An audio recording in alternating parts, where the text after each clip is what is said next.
এসেছিলাম এই চাঁদপুর মাদ্রাসা মাহফিলে আনুমানিক 19-20 বছর আগে। বাই রোড এসেছিলাম। মাহফিলের অবস্থানটা আমার মনে থাকার বিশেষ কারণ হলো মাহফিলের পরের 2 দিন ছিল হরতাল। রোডের গাড়িতে আসতাম, এসেও ছিলাম। যাওয়ার সময় মাহফিল শেষে আমাকে নাটোর স্টেশনে বাস স্ট্যান্ডে আগায় দেওয়া হলো। সেখান থেকে যাওয়ার মতো আর কোনো গাড়ি পেলাম না। যাওয়ার সময় কোনো উপায় নাই, রাত 1টার সময় কয়েকটা ট্রাককে হাতছানি দিলাম, কেউ দাঁড়ালো না। একটা ট্রাক দাঁড়াইলো, আমাকে নিল। উত্তরবঙ্গ থেকে ট্রাকে করে কুড়া নিয়ে যাচ্ছিল, ওরা ইন্ডিয়া যাবে। 2টা যুবক ছেলে আমাকে উঠাই নিল। সকাল হয়ে গেল যশোর যাইতে। সেই থেকে চাঁদপুরের মাহফিল এবং মাদ্রাসাটা আমার খুব মনে আছে। এবছর উলামায়ে কেরাম গিয়েছেন, আলহামদুলিল্লাহ। আবারও হায়াতে বেঁচে থাকলে এভাবেই সম্ভব হয়, তৌফিক হয়, নসিব হতে পারে। আবারও এসেছি আলহামদুলিল্লাহ। মাদ্রাসার বাহ্যিক অভ্যন্তরীণ ছাত্র শিক্ষক মোহতামিম সাহেব হুজুর সহ ভিতরের অবস্থা অনেক ভালো লাগতেছে। এসেছি ফজরের সময়, সকালে এসে আরাম করেছি, ঘুমাইছি। তারপরে আশেপাশে আর একটু ঘোরাফেরা করে আবারও আসছি। সব কিছু মিলেয়া মাদ্রাসার ভিতরে এলেমের একটা নূর ও গ্রাণ অনুভব করতেছি। এজন্য আমি আহলে মাদ্রাসার শুকর আদায় করি। আল্লাহ পাক রব্বুল আলামিনের দরবারে দোয়া করি, আল্লাহ মাদ্রাসাকে সর্বোচ্চ স্থানে পৌঁছিয়ে নাও। আল্লাহ মাদ্রাসার সকল হাজাত তুমি পূরণ করে দাও। সবাই বলে আমিন। আসি কম আপনাদের এলাকায়, আমাদের আসা যাওয়া একটু কম। রাস্তা তো অনেক বেশি। বাই রোড আসতে 6-7 ঘন্টা 8 ঘন্টা সময় লেগে যায়। ওদিকে ফ্লাইট রোড পাইতো ঢাকা যাওয়া লাগে, বরিশাল থেকে ঢাকা, ঢাকা থেকে রাজশাহী, অনেক এলোমেলো পথ হয়ে যায়, বিদায় আসা কম হয়। তো আজকে আসতে পেরে আমার ভালো লাগতেছে আলহামদুলিল্লাহ। আলোচনার শুরুতে সব কিছুর একটা নিয়ম আছে, নীতি আছে, শৃঙ্খলা আছে, আদব আছে। আছে না নাই? কথা বলেন। আদব বড় দামি জিনিস। বিশ্বনবী মুহাম্মদ রাসূলুল্লাহ সাল্লাল্লাহু আলাইহি ওয়াসাল্লাম বলেন, আল্লামানি রব্বি ফাআহসানা তালিমি ওয়া আদ্দাবানি রব্বি ফাআহসানা তাদিবি। আমাকে ইলম শিক্ষা দিয়েছেন আমার আল্লাহ। তোমরা দুনিয়ার মানুষ, তোমাদেরকে পড়ায় দুনিয়ার মানুষে। মাদ্রাসার শিক্ষক ও মানুষ, ছাত্র মানুষ। স্কুল কলেজ ইউনিভার্সিটির শিক্ষক ও মানুষ, ছাত্র ছাত্রীরাও মানুষ। দুনিয়ায় যে যত বড় শিক্ষিত আর পণ্ডিত হোক, সকলেরই মানুষের কাছ থেকে শিক্ষা অর্জন করতে হয়। আর আমি দুনিয়ার কোনো মানুষের কাছে লেখাপড়া করি নাই। দুনিয়ার মানুষে আদব আদর্শ শিক্ষা গ্রহণ করে মানুষের কাছ থেকে। আমার আদব আর আদর্শের উস্তাদ দুনিয়ার কোনো মানুষ নাই। আমাকে শিক্ষা দিয়েছেন আমার আল্লাহ, আমাকে আদব শিক্ষা দিয়েছেন আমার আল্লাহ। ওয়া আহসানা তালিমি ওয়া আহসানা তাদিবি। তাহলে তোমরা সাক্ষী দাও, দুনিয়ার সমস্ত আদব আদর্শের চেয়ে আমি মুহাম্মদুর রাসূলুল্লাহ সাল্লাল্লাহু আলাইহি ওয়াসাল্লামের শিক্ষা এবং আদব আদর্শ সবচেয়ে ভালো কিনা? আপনারা সাক্ষী দেন, ভালো কিনা? নবীর আদবের চেয়ে আর আদব হতে পারে? নবীর শিক্ষার চেয়ে ভালো শিক্ষা হতে পারে না। ঠিক কি ঠিক না? তো নবী পাকের আদবের ভিতরে একটা আদব হলো মজলিসের আদব। আদব কাকে বলে আগে একটু জানি। আদব বলা হয় ওয়াজউস শাইয়্যি ফি মাহাল্লিহি।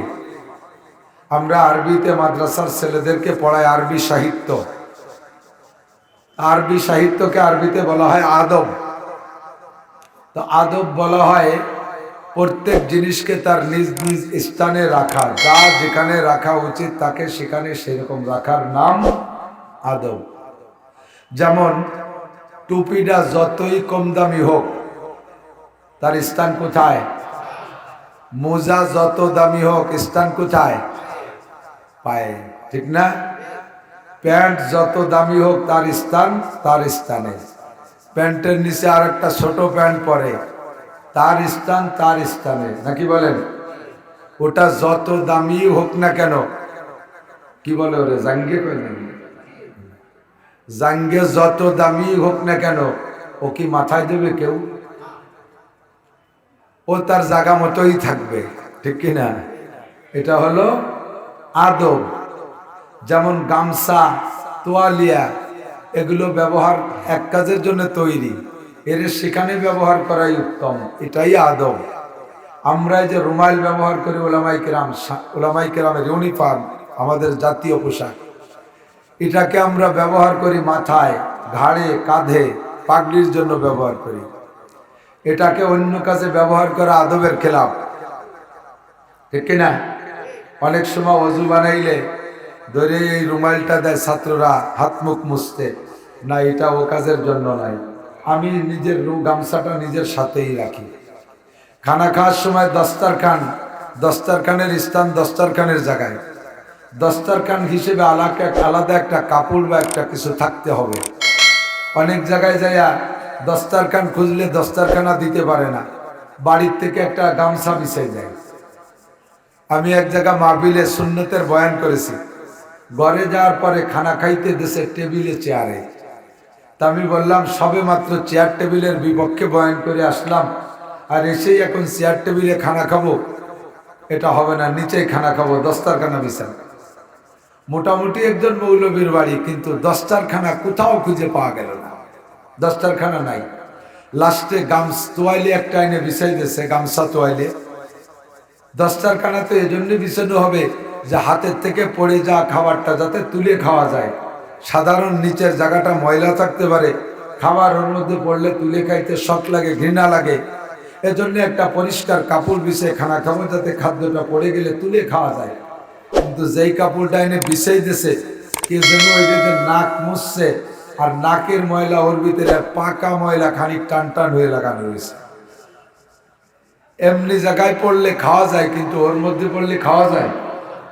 এই জন্য ওই গামছারে দস্তারখান হিসেবে ব্যবহার করা যাবে না, দস্তারখান আলাদা করে তৈরি করতে হবে। কথা বলেন তো? সব জায়গার কিছু না কিছু আদব আছে। গানের মজলিসের আদব একরকম, মাঝে মাঝে হাটে বাজারে দেখবেন ওই সাপ খেলাওয়ালারা, বান্দর খেলাওয়ালারা কিছু তাবিজ কবজ, সালসা মালসা ওষুধ বিক্রি করতে আসে। এদিক আসে নাকি আপনাদের? এদিক আসে। ওদের কোনো মাইকিং লাগে না, হাট বাজারের পাশে ফাঁকা জায়গায় বৈশা হারমোনিয়াম আর গিটারে টান দিলেই চুম্বকের মতো হাটে বাজারে সব মানুষকে ওখানে কালেকশন করে নিয়ে যায়। ও জায়গা চাদুয়া নাই, প্যান্ডেল নাই, স্টেজ নাই, ওদের একটা হ্যান্ড মাইক আছে, বাজনা বাজায়, কিছু ড্যান্স নাচ গান করে। আর ও জায়গা বসার আদব, সামনে দিয়ে কিছু বসে, পিছন দিয়ে বেশিরভাগ লোক দাঁড়িয়ে খাড়িয়ে থাকে। এভাবেই তাদের কেনা বেচা শেষ করে চলে যায়। কিন্তু ওয়াজের মাহফিলের আদব হলো এখানে সকলে আদবের সাথে বসা, সামনে সামনে মিলে বসা, সামনের ফাঁকা থাকলে সেটা বন্ধ করে বসা। এটা হলো ওয়াজের মজলিসের আদব, পিছনে দাঁড়িয়ে না থাকা। আর একই ক্ষেতে, আপনাদের এদিক তো কৃষি ক্ষেত খামার যথেষ্ট আছে, একই ক্ষেতে দুই ফসল ভালো হয় না। কথা বলেন? আখের ভিতরে বাদাম লাগালে ভালো হয় নাকি? আখের ক্ষেতের ভিতরে বাদাম লাগাইলে বাদাম ভালো হয় না, আখও ভালো হয় না। ওই বাদামের কারণে ভিতরে যাতায়াত করতে করতে আখও নষ্ট হয়ে যায়। তো আখের ক্ষেতের ভিতরে যদি বাদাম ভালো না হয়, তাহলে ওয়াজের ক্ষেতের মধ্যেও বাদামের চাষ ভালো হবে না। যারা ফাঁকে ফাঁকে বাদাম খাচ্ছেন, এটা এই মজলিসের আদবের খেলাফ। আল্লাহ পাক নিজেই বলেন, ওয়া ইযা কুরিয়াল কুরআনু ফাসতামিউ লাহু ওয়া আনসিতু লাআল্লাকুম তুরহামুন। যখন তোমাদের সামনে কোরআনে কারীম তেলাওয়াত করা হয় এবং কোরআনে কারীমের তরজমা তাফসীর করা হয়, ফাসতামিউ, অন্তরের কান দিয়ে শোনো। চর্মকান, স্বাভাবিক বাহ্যিক কান দিয়ে শুনলে হাজারো কথা একই সাথে শোনা যায়, কিন্তু ওই কথা মনে থাকে না। হাটে বাজারে যাই, হাজার হাজার মানুষের আওয়াজ কানে আসে, কিন্তু ওই কথাগুলো মনে থাকে না, কারণ ওটা অন্তরের কান দিয়ে শুনি না, ওটা শুনি ভাসমান কান দিয়া। কথা বলুন ঠিক কিনা? কিন্তু যেই কথাটা মনে রাখার নিয়তে শুনি, ওই কথাটা শুনতে হয় অন্তরের কান দিয়া। দুনিয়ার হাজার কথা আপনি ভাসমান কান দিয়ে শোনেন, মনে রাখলেও ভালো, না রাখলেও ভালো। যেহেতু শীতের রাত্রে আরামের বিছানা ফিলি, এখানে 1.5-2 ঘন্টা সময় দেওয়ার জন্য এসেছেন। এই সময়টার হিসাব আল্লাহর কাছে দেওয়া লাগবে। লাগবে কি লাগবে না? তুমি এখানে কেন বসে থাকলে আমরা উলামায়ে কেরাম আল্লাহর কাছে জবাবদিহি করা লাগবে। দুনিয়ার মানুষ আরামের বিছানা ফেলে, শান্তির ঘুমকে ফেলে রেখে এসে তোমার সামনে বসা ছিল, তুমি তাদেরকে কি দিয়েছো? তুমি জবাব দিয়ে যাও। আমরা কথা বলার হিসাব করে, সেই আখিরাতের জবাবের হিসাবে আমরা হিসাব নিকাশ করে কথা বললাম, কিন্তু আপনি কথাগুলোকে মন দিয়ে শুনলেন না। বাদাম খাইলেন, চানাচুর খাইলেন, ইত্যাদি করে সময় নষ্ট করলেন। আল্লাহর কাছে কিন্তু জবাব দেয়া লাগবে। হাদিসে আছে, লা তাজুলু কদামা ইবনি আদামা ইয়াউমাল কিয়ামাতি হাত্তা ইউসআলা আন আরবা। উলামায়ে কেরামের কাছ থেকে বহুবার শুনেছেন, এই হাদিসও বর্ণনা শুনেছেন বহুবার। হাসরের মাঠে আল্লাহ পাক রব্বুল আলামিনের কাছে জান্নাত পর্যন্ত যাইতে প্রত্যেকটা মানুষের 4টে ইমিগ্রেশন আছে। 4টে ইমিগ্রেশন আছে। ইমিগ্রেশন ইংরেজি শব্দ, বাংলা যারা এয়ারপোর্টে ঢুকছেন তারা বুঝতেছেন। ইমিগ্রেশন হলো বিমানে ওঠার আগে 4টে চেক পয়েন্ট আছে। আন্তর্জাতিক বিমানে যদি বিদেশে যাইতে যান, 1 নম্বর ইমিগ্রেশন চেকপোস্ট হবে। ওখানে আপনার পাসপোর্ট চেক হবে, পাসপোর্ট সঠিক কিনা। পাসপোর্ট যদি সঠিক না থাকে, কোনো মতে আপনাকে সামনের দিকে বাড়তে দেওয়া হবে না। 2 নম্বর ইমিগ্রেশন হবে আপনার মাল ব্যাগেজ, যেটা দিচ্ছেন লাগেজ, এই লাগেজের একটা ইমিগ্রেশন আছে। ওর মধ্যে যদি অবৈধ কোনো পদার্থ থাকে, কম্পিউটারে রিং করবে, ওইটাকে কাইটা খুইলা চেক করে তারপর ওইটাকে ছাড়বে। 3 নম্বর ইমিগ্রেশন আপনার বডি চেক হবে। আপনার বডি চেক হবে, দেহের মধ্যে কোনো অবৈধ কিছু আছে কিনা, এইটা চেক করে যদি আপনি ওকে হয়ে যান। 4 নম্বর ইমিগ্রেশন হবে আপনার আমলনামা, ওইটা আপনার টিকিট, ওই টিকিটটা ইমিগ্রেশন হবে। এই 4টে ইমিগ্রেশনে যদি পাস করতে পারেন, তাহলে আপনি বিমানে উঠতে পারবেন। এর কোনো একটাই যদি আপনি ফেল করেন, তাহলে কোনোভাবে আপনাকে সামনে বিমানে উঠতে দেওয়া হবে না। আমার আপনার হাসরের মাঠে টার্গেট থাকবে জান্নাতের বিমান। বুরাকে উঠবেন, রফরফে উঠবেন, জান্নাতি উঠে উঠবেন, জান্নাতি ঘোড়ায় উঠা আপনি জান্নাতের দিকে যাইবেন। ওর আগে আপনার জিন্দেগির 4টে ইমিগ্রেশন আছে। 1 নম্বরে আনকমরিকি ফিমা আপনা, আপনার গোটা জীবনের একটা ইমিগ্রেশন। সাবালেগ হওয়া থেকে নিয়ে মরণকাল পর্যন্ত সময়টা তুমি কোন কাজে কোথায় কতটুকু ব্যবহার করেছো, আল্লাহ পাকের কাছে জবাব দেওয়া লাগবে। জোরে বলেন লাগবে, কথা কন লাগবে। আমার সাথে একটু সাই দিতে হবে, সাড়া দিতে হবে। যখন তখন বুঝে বুঝে একটু জি হা না, একটু সুবহানাল্লাহ আলহামদুলিল্লাহ একটু কইতে হবে।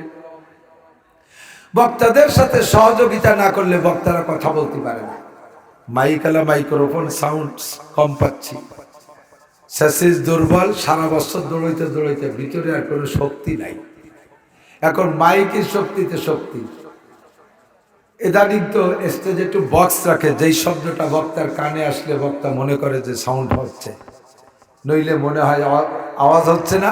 আর আওয়াজ না হইলে ইমেজও থাকে না, পুরোই যায় আস্তে আস্তে। ওদিকে আপনারাও যদি একটু হাই হুই ফুসফাস না মারেন, পারা যাবে তো ইনশাআল্লাহ? পারা যাবে তো ইনশাআল্লাহ? আল্লাহ কবুল করুন। গোটা জিন্দেগির হিসাব আল্লাহর কাছে দেওয়া লাগবে। কথা কন লাগবে। আবারও কথা কই না? মাঝে মাঝে তো বলে থাকি, ওয়াজ তো সব ইউটিউবে ঘরে বসে পাওয়া যায়। মানুষে যখন হাঁটে, তখন হাঁটে তো 2টা পা দিয়া, হাঁটে 2টা পা দিয়া, কিন্তু হাঁটার সময় 2 হাত এরকম ঝুলোয় না। হাত ঝুলোয় কেন? এই হাতে পারে সহযোগিতা করে। হাত না ঝুলাইলে হেঁটে সুবিধা হয় না, স্বাদ হয় না। কথা কন। তো হাতে মানুষের পায়ে পারে সহযোগিতা কি করে? হাত তো এমনি জ্বলে, হাতে তো পায় কয়া, যে পা সামনে যায় ওই পাশের হাত পিছনে যায়, আর আবার পা পিছে যায় হাত সামনে যায়। তর্জমা কি? হেঁটে দেখছেন? দেখবেন না হেঁটে বাড়ি যাওয়ার সময় লক্ষ্য করেন। এখন বসেন। পা যখন সামনে যায় হাত পিছে যায়, হাতে পা রে কয় তুই হাঁটতে থাক, ভয় নাই আমি পিছে আসি। আবার পা পিছে যায় হাত সামনে যায়, পা হাত পারে বলে আমি সামনে ক্লিয়ারেন্স দিছি, সামনে কোনো ঝামেলা নাই, তুমি চলে আসো। এই জন্য হাত পায়ের সাথে এরকম ঝোলে। বক্তারা ওয়াজ করবে, শ্রোতারা একটু মাঝে জি হা না এই ফুসফাস একটু মারতে হবে, নইলে হবে না। আবার বুঝে বুঝে জায়গায় জায়গায়। সেদিন এক বক্তা ওয়াজ করতেছে, আমি শুনে আশ্চর্য। বক্তা ওয়াজ করতেছে এইভাবে এইভাবে বাচ্চা জন্ম দিলে বাচ্চা জারজ সন্তান হয়, কোন সুবহানাল্লাহ।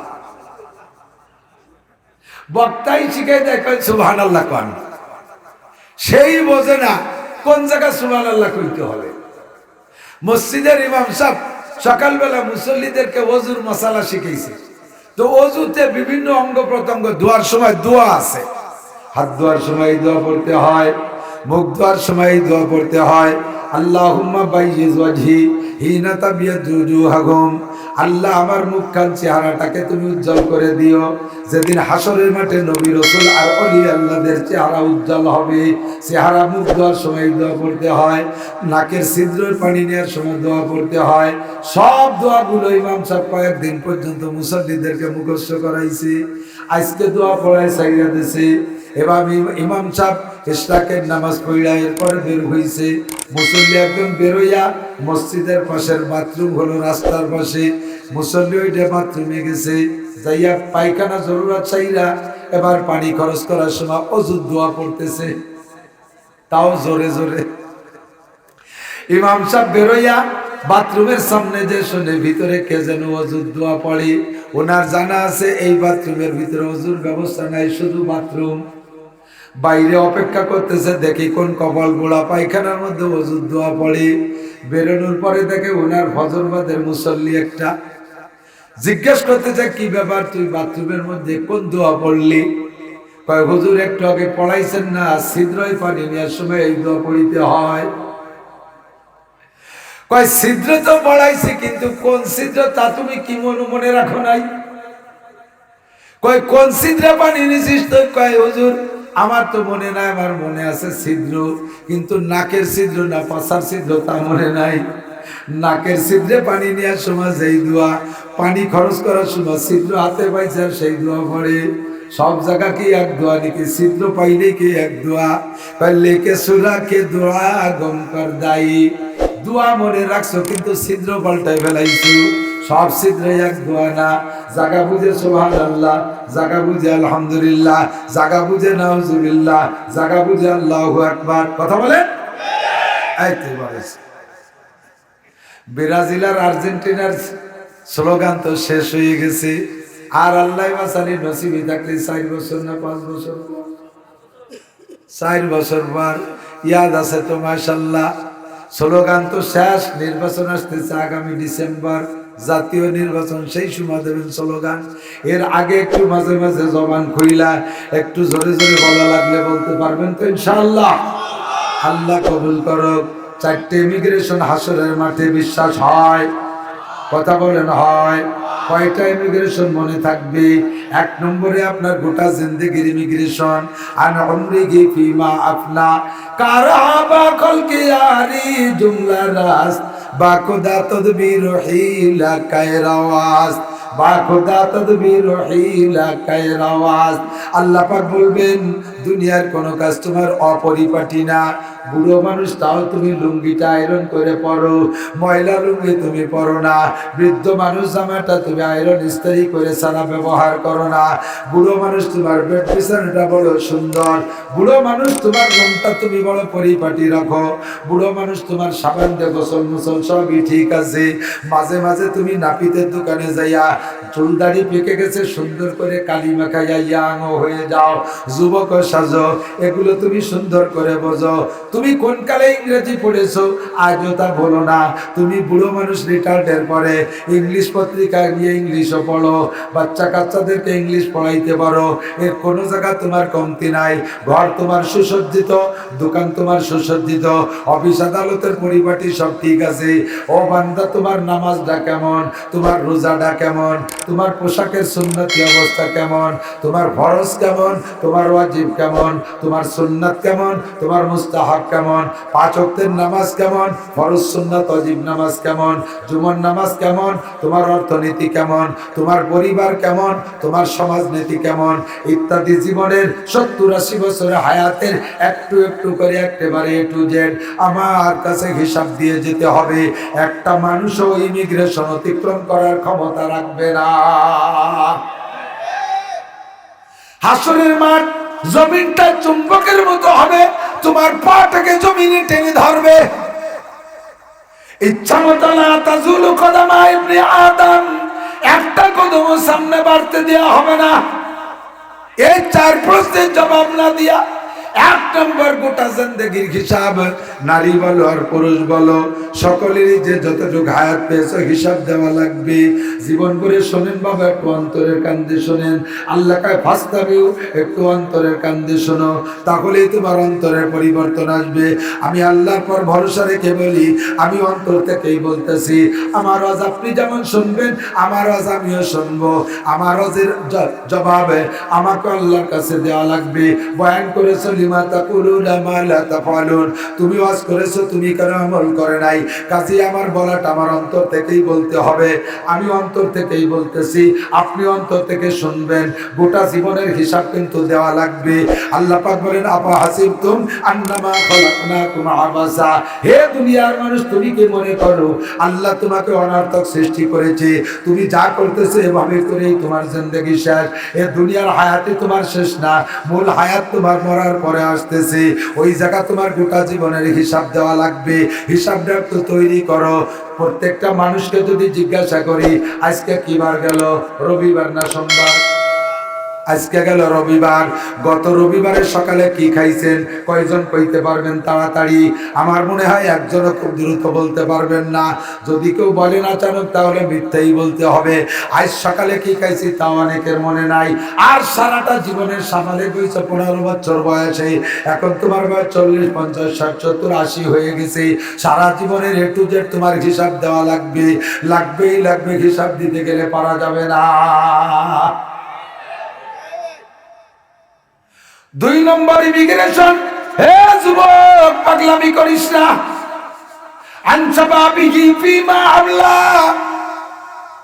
সারা জীবনের ভিতরে ভেরি ভেরি ইম্পর্টেন্ট অন্যতম সময় হলো যৌবনকাল। কথা বলে, শিশুকালটা মানুষের যেমন থাকে, চরম বৃদ্ধ হয়ে গেলে মানুষ প্রায় তেমনই হয়ে যায়। শক্তির সময়টা হলো মধ্য বয়স। ভালো কাজও বেশি করা যায়, মন্দ কাজও বেশি করা যায়।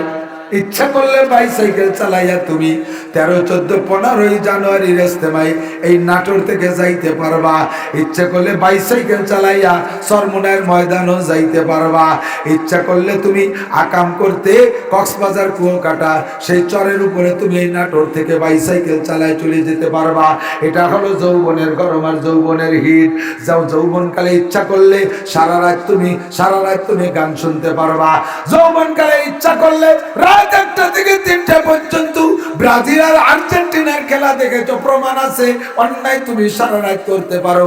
এরপরে যখন তোমার দল জিতে গেছে ফজর পর্যন্ত সিঙ্গাপুর কইছো, ঢোল তবলা বাজাইছো, নারায় তোমার কি বলা হয় স্লোগান দিয়েছো, লাফালাফি করেছো। তোমার প্রমাণ তুমি যৌবনকালে গুনাহ বেশি করতে পারো। আবার ইচ্ছা করলে যৌবনকালে তুমি শেষ রাত্রে উইটা ঠান্ডা পানিতে ওযু গোসল যা দরকার হয় কইরা দাঁড়িয়ে দাঁড়িয়ে তাহাজ্জুদ করে জিকির ফিকিরের মাধ্যমে ফজর পর্যন্ত টাইম কাটাইতে পারো। এই জন্য তোমার ভেরি ভেরি ইম্পর্টেন্ট টাইম যৌবনকালের হিসাবটা হবে আলাদা ভাবে। এই ইমিগ্রেশন 2 নম্বর। 3 নম্বর ইমিগ্রেশন হলো আন মালিহি, মাল সম্পর্কে জিজ্ঞাসিত হবা। মিন আইনা ইকতাসাবা, মালের ভিতরে 2টা প্রশ্ন। মিন আইনা ইকতাসাবা, এত টাকা কোত্থেকে কামাই করলা? তুমি জন্মের পরে অল্প দিন বয়সে তুমি এতিম হয়ে গিয়েছিলে। তোমার মা রাস্তার পাশে ছাপলা করে বসবাস করত, বস্তির পোলা ছিলে তুমি। তোমার মা বাড়ি বাড়ি বুয়ার কাজ করত, তুমি এত তাড়াতাড়ি আঙ্গুর ফুলে কলা গাছ। মাল কোত্থেকে কামাই করেছো বলে যাও। এবার কামাই করেছো যা করেছো, অফিমা আনফাকা, কোথায় খরচ করেছো বলে যাও। কামাই কামাই করেছো বৈধভাবে, খরচ করেছো অন্যায়ভাবে, এটাও তোমার অন্যায় জবাব দেওয়া লাগবে। আবার ইনকাম করেছো বৈধভাবে, অবৈধভাবে, হারামভাবে কামাই করেছো, সুদ খেয়ে কামাই করেছো, ঘুষ খেয়ে কামাই করেছো, চুরি করে ইনকাম করেছো, ডাকাতি করে ইনকাম করেছো, ওই টাকাতে মসজিদ বানাই দিয়েছো, ওই টাকাতে মাদ্রাসা বানাই দিয়া নেকির আশা করতেছো, ওই টাকাতে তুমি কাবা ঘরের উদুদি গিলাপ বানাই দাও। আল্লাহর নবী বলেন লা সাদাকাতা মিন গুলুলিন, তিরমিজি শরীফের হাদিস। নবী পাক বলেন হারাম মাল সদকা কইরা নেকির আশা করা জায়েজ নাই, বরঞ্চ যদি কেউ হারাম কাজ কইরা, হারাম মাল সদকা কইরা, দান কইরা নেকির আশা করে, আল্লাহর নবী বলেন তার ঈমানই থাকবে না। আল্লাহর নবী বলেন মা আমানা বিল কুরআনে মান ইস্তাহাল্লা মাহারিমাহু, মা আমানা বিল কুরআনে মান ইস্তাহাল্লা মাহারিমাহু।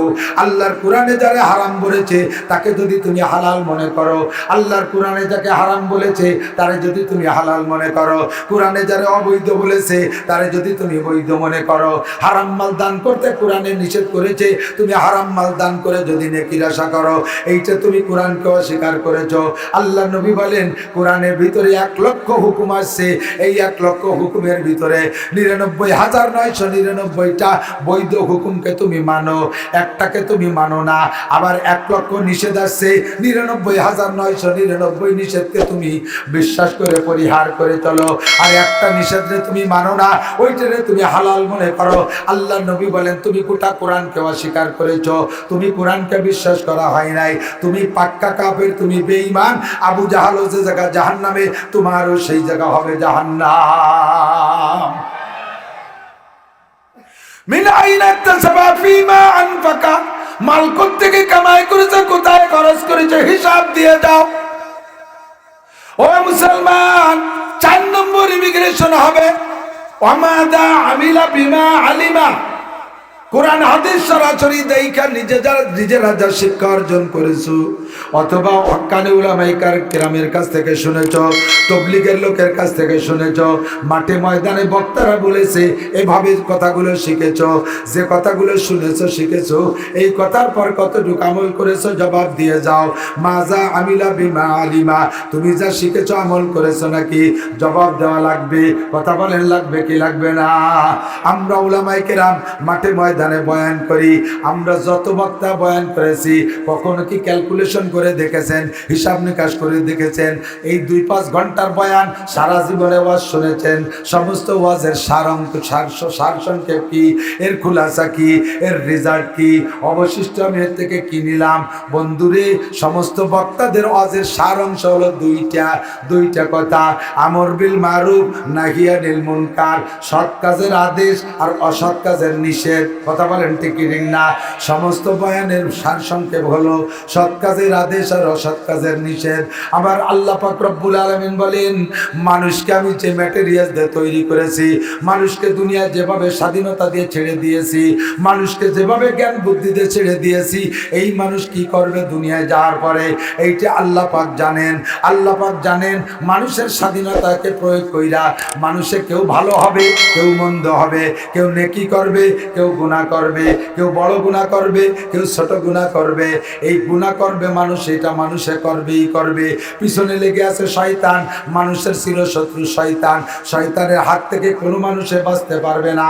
শয়তান আল্লাহ পাকের কাছ থেকে যেভাবে পাওয়ার নিয়ে আসে, যেভাবে ক্ষমতা নিয়ে আসে, ওর ক্ষমতার কাছে বড় বড় পীর সাহেবরা পর্যন্ত দুর্বল হয়ে যায়, পীর সাহেবরাও দুর্বল হয়ে যায়, আলেম ওলামাও হার মেনে যায়, সাধারণ পাবলিক তো দূরের কথা।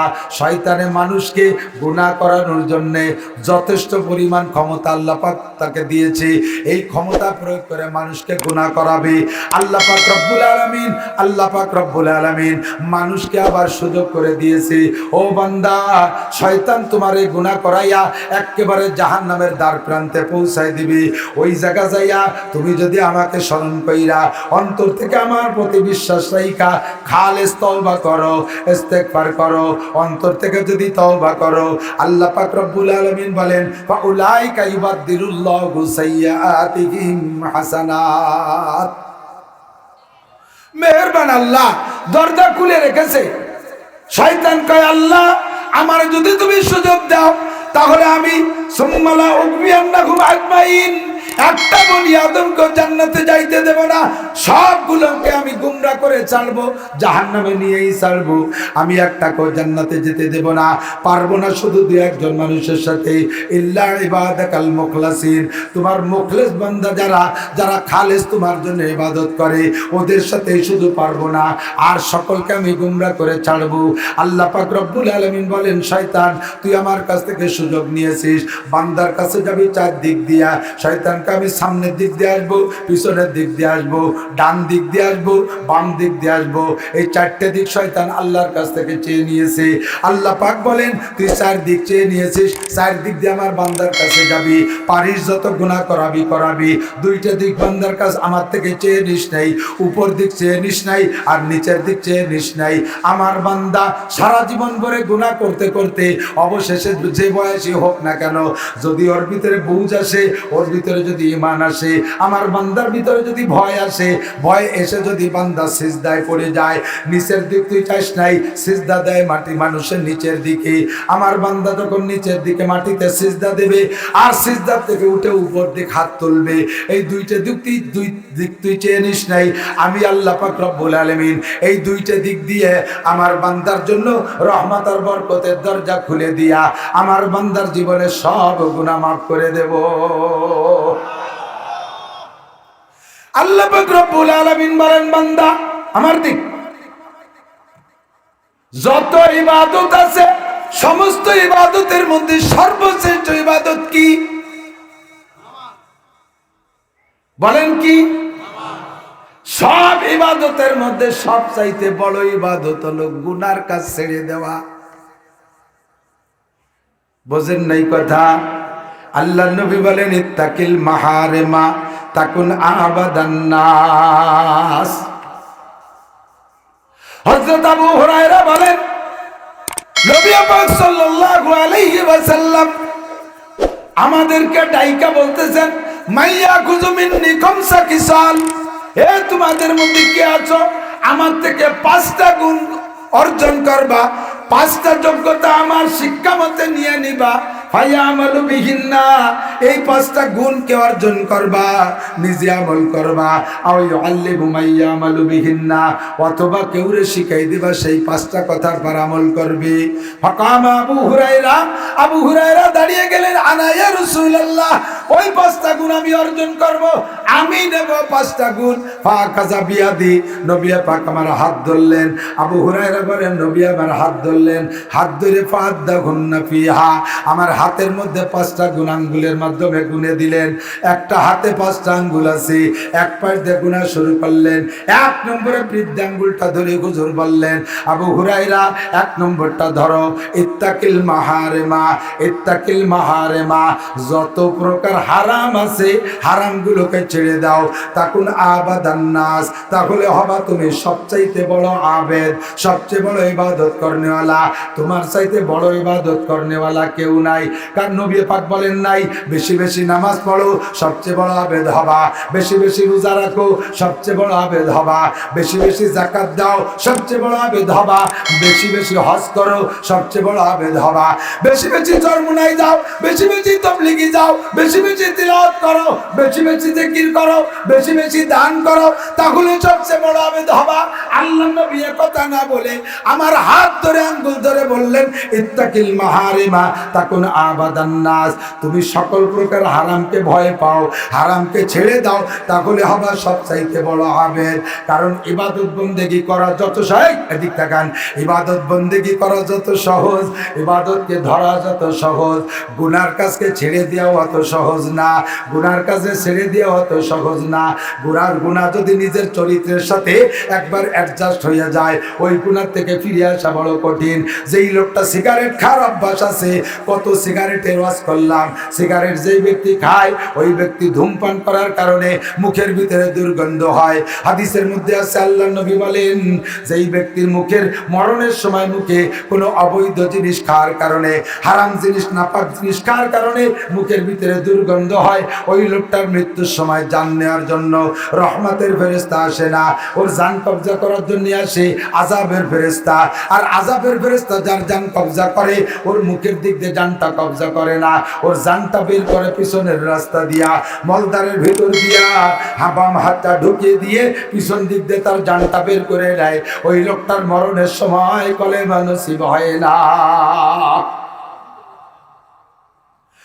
মুসলমান, মদ খাও, গাঁজা খাও, ইয়াবা খাও, পেন্সিলিল খাও, হিরোইন খাও, এই খাওয়ার ভিতরে যদি তওবা করা ছাড়া তোমার মরণ হয়, আল্লাহ নবী বলেন তামুতুনা কামা তাহয়াউন, যেমন হবে তোমার জীবন যাপন তেমন হবে তোমার মরণ, যেমন হবে তোমার জীবন যাপন তেমন হবে তোমার মরণ। ওয়াতাহশারুনা কামা তামুতুন, যেমন হবে তোমার মরণ, হাসরের মাঠে উঠবা তেমন তুমি। গাঁজা খাওয়া অবস্থায় তোমার মরণ, এবা খাওয়া অবস্থায় তোমার মরণ, ফেন্সিডিল খাওয়া অবস্থায় তোমার মরণ। ওই অবস্থায় মরণ হইলে মরণের সময় কলেমা নসিব হবে না, আর ওই অবস্থায় হবে তোমার হাসর, হাসর হবে তোমার ওই অবস্থায়, আর ওই অবস্থায় হাসর হইলে তুমি জান্নাতি হইতে পারবা না। কত বুঝাইলাম, সিগারেট ওলায় যে সিগারেট ছাড়তে পারে না, নেশা করে কোনো নেশা ছাড়তে পারে না, জিনা করতে করতে একবার অভ্যাস হয়ে গেলে প্রিয় সুন্দরী স্ত্রীও তার ভালো লাগে না, স্ত্রী তার ভালো লাগে না। হারামের একটা স্বভাব আছে বন্ধুরে, হারামে যদি কেউ অভ্যস্ত হইয়া যায়, হারামে যদি কেউ অভ্যস্ত হইয়া যায়, ওই ওই প্রত্যেকটা হারামের এগেনস্টে হালাল আছে, হারামের এগেনস্টে হালাল আছে, ওই হালালে তার মজা হয় না, হালালের সে তৃপ্তি পায় না। যদি কেউ জিনা করে অভ্যস্ত হইয়া যায়, স্ত্রীতে সে তৃপ্তি পায় না। তাই তার ঘরে যত বড় সুন্দরী স্ত্রী হোক, কথা বলেন ঠিক কি ঠিক না, সুন্দরী স্ত্রী ঘরে আছে, কালা একেবারে কাকের বাচ্চার মতো এক মহিলার সাথে প্রেম হইয়া গেছে। এই প্রেমিকা নিয়ে রাত কাটাইতে ভালোবাসে, সুন্দরী স্ত্রী ঘরে প্রিয়াঙ্কা চোপড়া আরো বড় বড় দামি দামি সুন্দরী বউ, তাতে যে তৃপ্তি পায় না, মজা পায় না, স্বাদ পায় না, সেই প্রেমিকার সাথে রাত কাটায়। হারামে অভ্যস্ত হয়ে গেলে হালালে মজা পায় না। যদি কেউ ঘুষ খাওয়ার অভ্যাস হয়ে যায়, বেতনে তৃপ্তি পায় না, বেতনে তার তৃপ্তি হয় না, বেতনে তার ক্ষুধা মেটে না, বেতনের প্রতি তার চাহিদাও থাকে না। ওটা জানা আছে বানা সে অ্যাকাউন্টে ঢুকবে, ওই ঘুষে টাকা কোথায় আছে তার পিছনে পিছনে ঘোরে। বন্ধুরে, একবার যদি ঘুষ খাওয়ার অভ্যাস হইয়া যায়, সেখান থেকে ফিরে আসা বড় কঠিন। কথা বলুন ঠিক কি ঠিক না। যদি কেউ সুদের অভ্যাস হয়ে যায়, সুদে ব্যবসার অভ্যাস হয়ে যায়, ওই লোকটা সুদের থেকে ওই লোকটার কোনোদিনও ব্যবসায় হালাল ব্যবসায় তৃপ্তি পায় না। সুদে যদি অভ্যস্ত হয়ে যায়, হালাল ব্যবসায় তৃপ্তি পায় না। এবার সুদের থেকে উঠে আসা বড় কঠিন, সুদের থেকে উঠে আসা বড় কঠিন। সুদ সম্পর্কে উলামায়ে কেরাম কত বলল। আল্লাহর নবী বলেন মারার তুলাইলে তাউসিয়া বিবি কওমিন বুতুরুকুম কালবুয়ুত। এ সুদখোর যারা আছেন, সুদের প্রতিষ্ঠানে যারা চাকরি করেন, আমি নাম বলবো না, আহসানুল ফতোয়ার ভিতরে লিখেছে সুদের প্রতিষ্ঠানে যারা চাকরি করে, সুদের প্রতিষ্ঠান কি আছে যে জায়গা সুদের লেনদেন হয়, এমন প্রতিষ্ঠান যত আছে, সুদের প্রতিষ্ঠানে যেই লোকটা চাকরি করে নিয়মিত ডিউটি করে, ডিউটিতে কোনো গাফলাতি করে না, কোনো ত্রুটি বিচ্যুতি করে না, একেবারে মাসে 27 দিনে 27 দিন যদি ডিউটি করা লাগে 27 দিন ডিউটি করে। ওই লোকটা মনে করে আমি ডিউটিতে ফাঁকি দিচ্ছি না, আমার চাকরি হালাল, আমার বেতন হালাল। কিন্তু আপনার প্রতিষ্ঠান হলো সুদে কারবারের প্রতিষ্ঠান। বন্ধুরে, আপনি সঠিক ডিউটি করে মাসের শেষে যে বেতন পাইবেন, ওই বেতনের টাকা দিয়া আপনি যদি কুরবানির ভাগী থাকেন, আপনার সাথে আরো 6টা ভাগী আছে, 7 ভাগীর 1 ভাগ আপনি ফতোয়ার কিতাবে লেখে আপনার ওই সুদে প্রতিষ্ঠানে চাকরি করা বেতনের টাকা দিয়া আপনি কুরবানির ভাগ থাকার কারণে বাকি 6 ভাগীদের কুরবানিও বাতিল। ফাঁকে ফাঁকে কয়েকজন কয় সুবহানাল্লাহ, সুবহানাল্লাহ না নাউজুবিল্লাহ। সুদে প্রতিষ্ঠান কে কোন জায়গা আছেন আমি নাম বলবো না।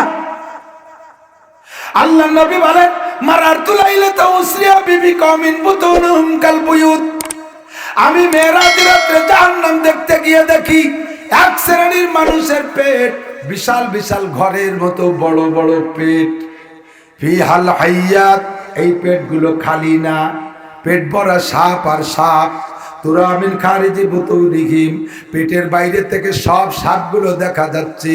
ওই পেটের বাইরে থেকে আমি তার পেট ভরা সাপ দেখতেছিলাম, সাপে যে তার পেটে কলিজার ভিতরে দংশন করতেছে, আর ওই লোকটা চিৎকার মেরে কাঁদতেছে আর বলতেছে রব্বানা আখরিজনা মিনহা ফাইন উদনা ফাইন্না জালিমুন।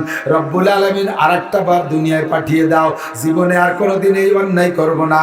যদি আবার এই গুনাহ করি তুমি যে বিচার হয় করো, যে শাস্তি দেয় কোনোদিন আমি আর তোমার কাছে কোনো আবেদন করব না। আখরিজনা মিনহা, একটা বার আমাদেরকে সুযোগ দাও। এমন করে চিৎকার মারতেছে, আল্লাহ পাক কোনো জবাব দেয় না। জিব্রাইলকে নবী বললেন, জিব্রাইল এই লোকগুলো তো চিল্লাইতে আছে, আল্লাহ পাক তাদেরকে কোনো সান্ত্বনামূলক জবাব তো দেয় না, কোনো কথা তো বলে না। ও জিব্রাইল কবে এদের কথার জবাব দেবে? জিব্রাইল বলে হুজুর 70 লক্ষ, আমার দিক 70 লক্ষ বছর চিল্লাইবে, এরপরে আল্লাহ জবাব দেবে। জবাবটা দেবে কি? আল্লাহ বলবেন ইকসা ও ফিহা ওয়ালা তুকাল্লিমুন, চুপ থাকবি, কোনো কথা বলবি না। উলামায়ে কিরাম নবী রাসূলুল্লাহ হাজার হাজার বুঝাইছে, প্রত্যেকটা মাহফিলি বয়ান করতো, কত ওয়াজ করলো, নসিহত করলো, কোনোদিন ওয়াজে কান দাও নাই, ভ্রুক্ষেপ করো নাই। মনে করছো পরকাল মিথ্যা, মনে করছো জাহান্নাম মিথ্যা, মনে করছো উলামায়ে কিরাম ব্লাং বয়ান করে। ও বন্ধুরে, এখন তুমি ধরা খাইছো, অ্যারেস্ট হয়ে গেছো, আর হবে না, কথা হবে না। ইকসাহু ফিহা, পড়ে থাক ওর মধ্যে, ওয়ালা তুকাল্লিমুন, আমার সাথে মোটে কথাই বলবি না। নবী পাক বলেন জিব্রাইল মান হাউলাই ওয়া মা শানুহুম, এদের এই বিচার কেন? পেটের ভিতরে লক্ষ লক্ষ সাপ দেখতেছি, কোত্থেকে আসলো সাপ? জিব্রাইল বলেন হাউলাই আকেলাতুর রিবা, এরা হলো আপনার উম্মতের গুনাহ সুদখোর উম্মত, এরা হলো সুদখোর উম্মত, সুদে কারবার করতো। ব্যারাক, অ্যাডামস, কারিতাস, বিআরডিবি, স্বনির্ভর, জাগরণী চক্র, আশা, প্রশিকা, গ্রামীণ ব্যাংক, পাবলিক ফাংশনের সুদ, হাজারে হাজার টাকা, সাথে 100 টাকা, আছে না নাই? জোরে বলেন আছে। এলাকায় আছে হাজারে হাজার টাকা, সাথে 1 মণ ধান, হাজারে হাজার টাকা, সাথে অতিরিক্ত কিছু ইন্টারেস্ট। যারা খাচ্ছেন আকিলুর রিবা ওয়া মুকিলাহু ওয়া কাতিবাহু ওয়া শাহিদাইহি, আল্লাহ নবী বলেন সুদে কারবারের ভিতরে 4 জনের সমান হারে গুনাহ লেখা হয়। সুদখোরেরও যে গুনাহ, সুদদাতারও সেই গুনাহ, ওইটার লেখক যে তারও সেই গুনাহ, ওর সাক্ষী থাকে যারা তাদেরও সেই গুনাহ, একই সমপরিমাণ গুনাহ। এদের বিচার হলো 100 পয়সায় 1 টাকা, প্রত্যেক পয়সায় পয়সায় এক একটা সাপ ওর পেটের ভিতরে ঢুইকে অনাদি অনন্তকাল এমন করে দংশন করবে। নবী পাক বলেন আরে বাসাবুনা জুজা, হে মুসলমান, বাংলাদেশের উপরে গজব সামনে আসতেছে, আর মাত্র 6 দিন পরে 2023 সাল। কয়দিন? আজকে 25 তারিখ, আর আগামী 6 দিন পরে 2023 সাল। বাংলাদেশ সরকার আমাদেরকে সিগন্যাল দিয়েছে, সারা বিশ্বের ধনী দেশের মানুষরা, বড় বড় প্রেসিডেন্ট, প্রধানমন্ত্রীরা আমাদেরকে রেড সিগন্যাল দিয়েছে 2023 সালে সারা দুনিয়ায় দুর্ভিক্ষ হবে। সুবহানাল্লাহ, কথা কন না কে? আপনারা খুশি না বেজার? আমাদেরকে এই জাতীয় রেড সিগন্যাল আপনারা দিয়েন না। 2023 সালে খুদার গজব আসবে, সারাটা দুনিয়ায় নাকি দুর্ভিক্ষ হবে। আল্লাহ হেফাজত করে, বলেন আমিন। দুর্ভিক্ষ হবে কি হবে না, এইটি সরকারের বলার ক্ষমতা। দুনিয়ার কোন মানুষ পারবে?